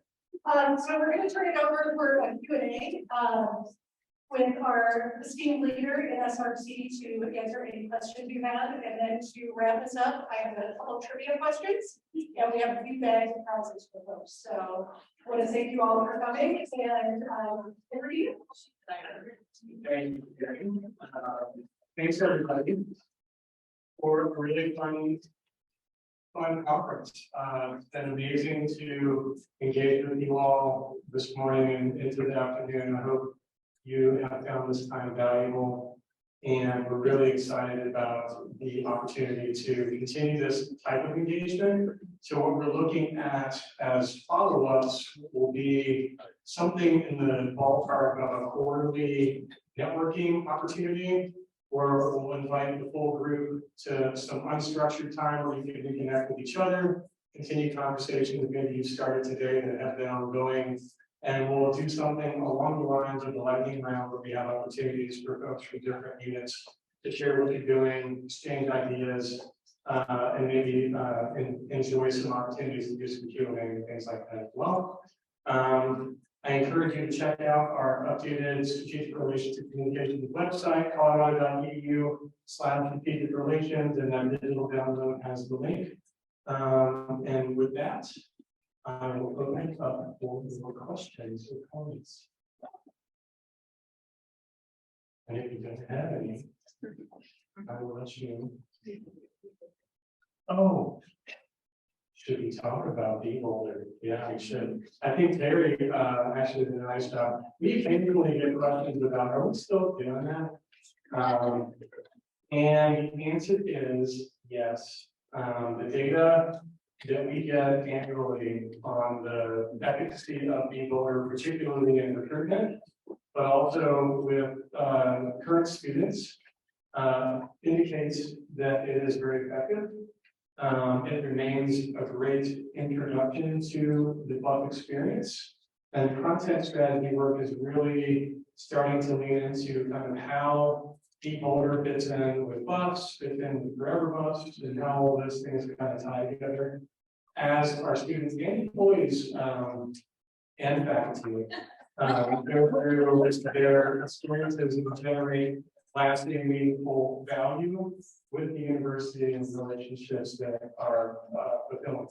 So Boulder will continue to be primarily used as our recruitment platform. We use it as a slogan and sign off and other communications. And the content strategy work will help to reveal new ways in which we might leverage it. The comprehensive campaign, I will say the consultants were very intrigued by Boulder and what it might be able to do for the campaign. No answer yet as to what that might be. And I would also say, as the executive leadership really crystallizes around what we're all about, how our vision, mission, priorities, how we innovate, impact, et cetera, actually translate into what we do and how we deliver the experience. We have the opportunity to own boldness that we have not yet tried to capitalize on, because frankly, I had not been confident that we were bold enough to own bold. But if we can own bold, then we really got something. So let's see what the next couple of years bring. In the meantime, Boulder really does help draw people to us. It does not work as well in the present tense as it works in the future tense. So what you might become here really captures the imagination, particularly of prospective students who are going to use it. And if you have complaints, ideas, suggestions, we are all ears. And you all have it in to SRC. If you are lacking a specific place you think you can send stuff, maybe with each of your our gateways, so steamboardbrand@colorado.edu is one place you can send suggestions. But otherwise, use your networks, and please do be candid and share with us kind of what you think, because we really benefit from all of that perspective. Is that what you're asking the other questions? Yes, sir. Hi, yes, with the recent ruling of the Supreme Court about affirmative action, as conditions and enrollment services, will we get an update from faculty and employees about how we're going to recruit our incoming class for next fall and how we can diversify the pool for next year? Yeah, I'll keep my answer to that at a somewhat high level. I know that there are evaluative processes occurring in enrollment management and in HR and graduate school relative to what the decision might mean for our practices. I think the pre-decision analysis that was done put us in a place where we felt reasonably confident with our existing practices. And if you go back and look at our statements, which we did vet, obviously for legal compliance and that sort of thing, we are committed to diversifying our student body, our employee base, and our faculty base.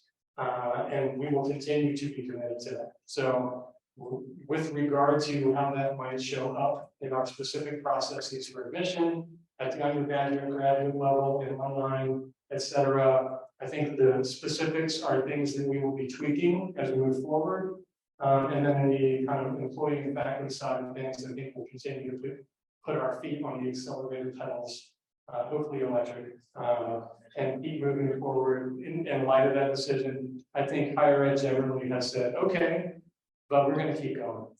So you'll see us finding ways in which to continue to move forward on those priorities. Thanks for the question. And yes, I would expect updates to come from enrollment management and HR and faculty affairs in grad school on that. Other questions? Was it fun getting to see each other in person and hang out? Yeah. And would that quarterly-ish idea resonate with you all? Would you want to do it? Okay, great. And do you all want to Buffalo? I know. So thank you all. Have a wonderful rest of the week. Be Boulder and go Bus.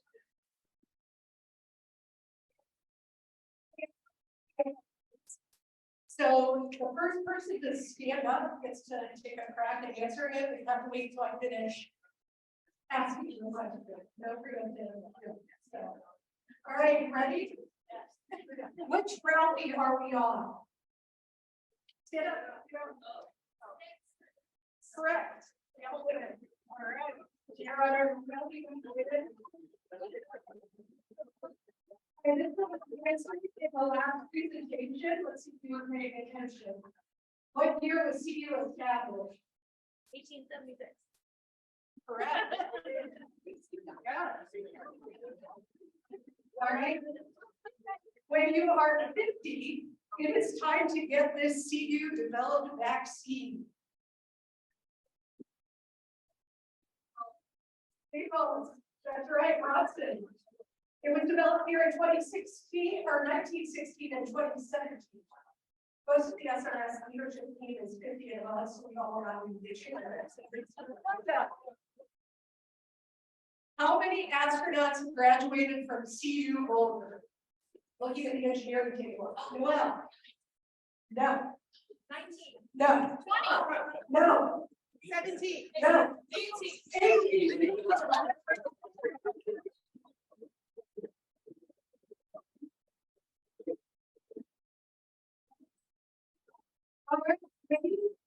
Maybe one of the 5 CU Nobel laureates. Yes, math. The others were Dave Wyland, John Paul, Carl Wyman, and Tom Schultz. All right, last one for a signed copy of Terry Flannery's book, How to Market at University. Named the only athlete to ever play in the Super Bowl and the World Series.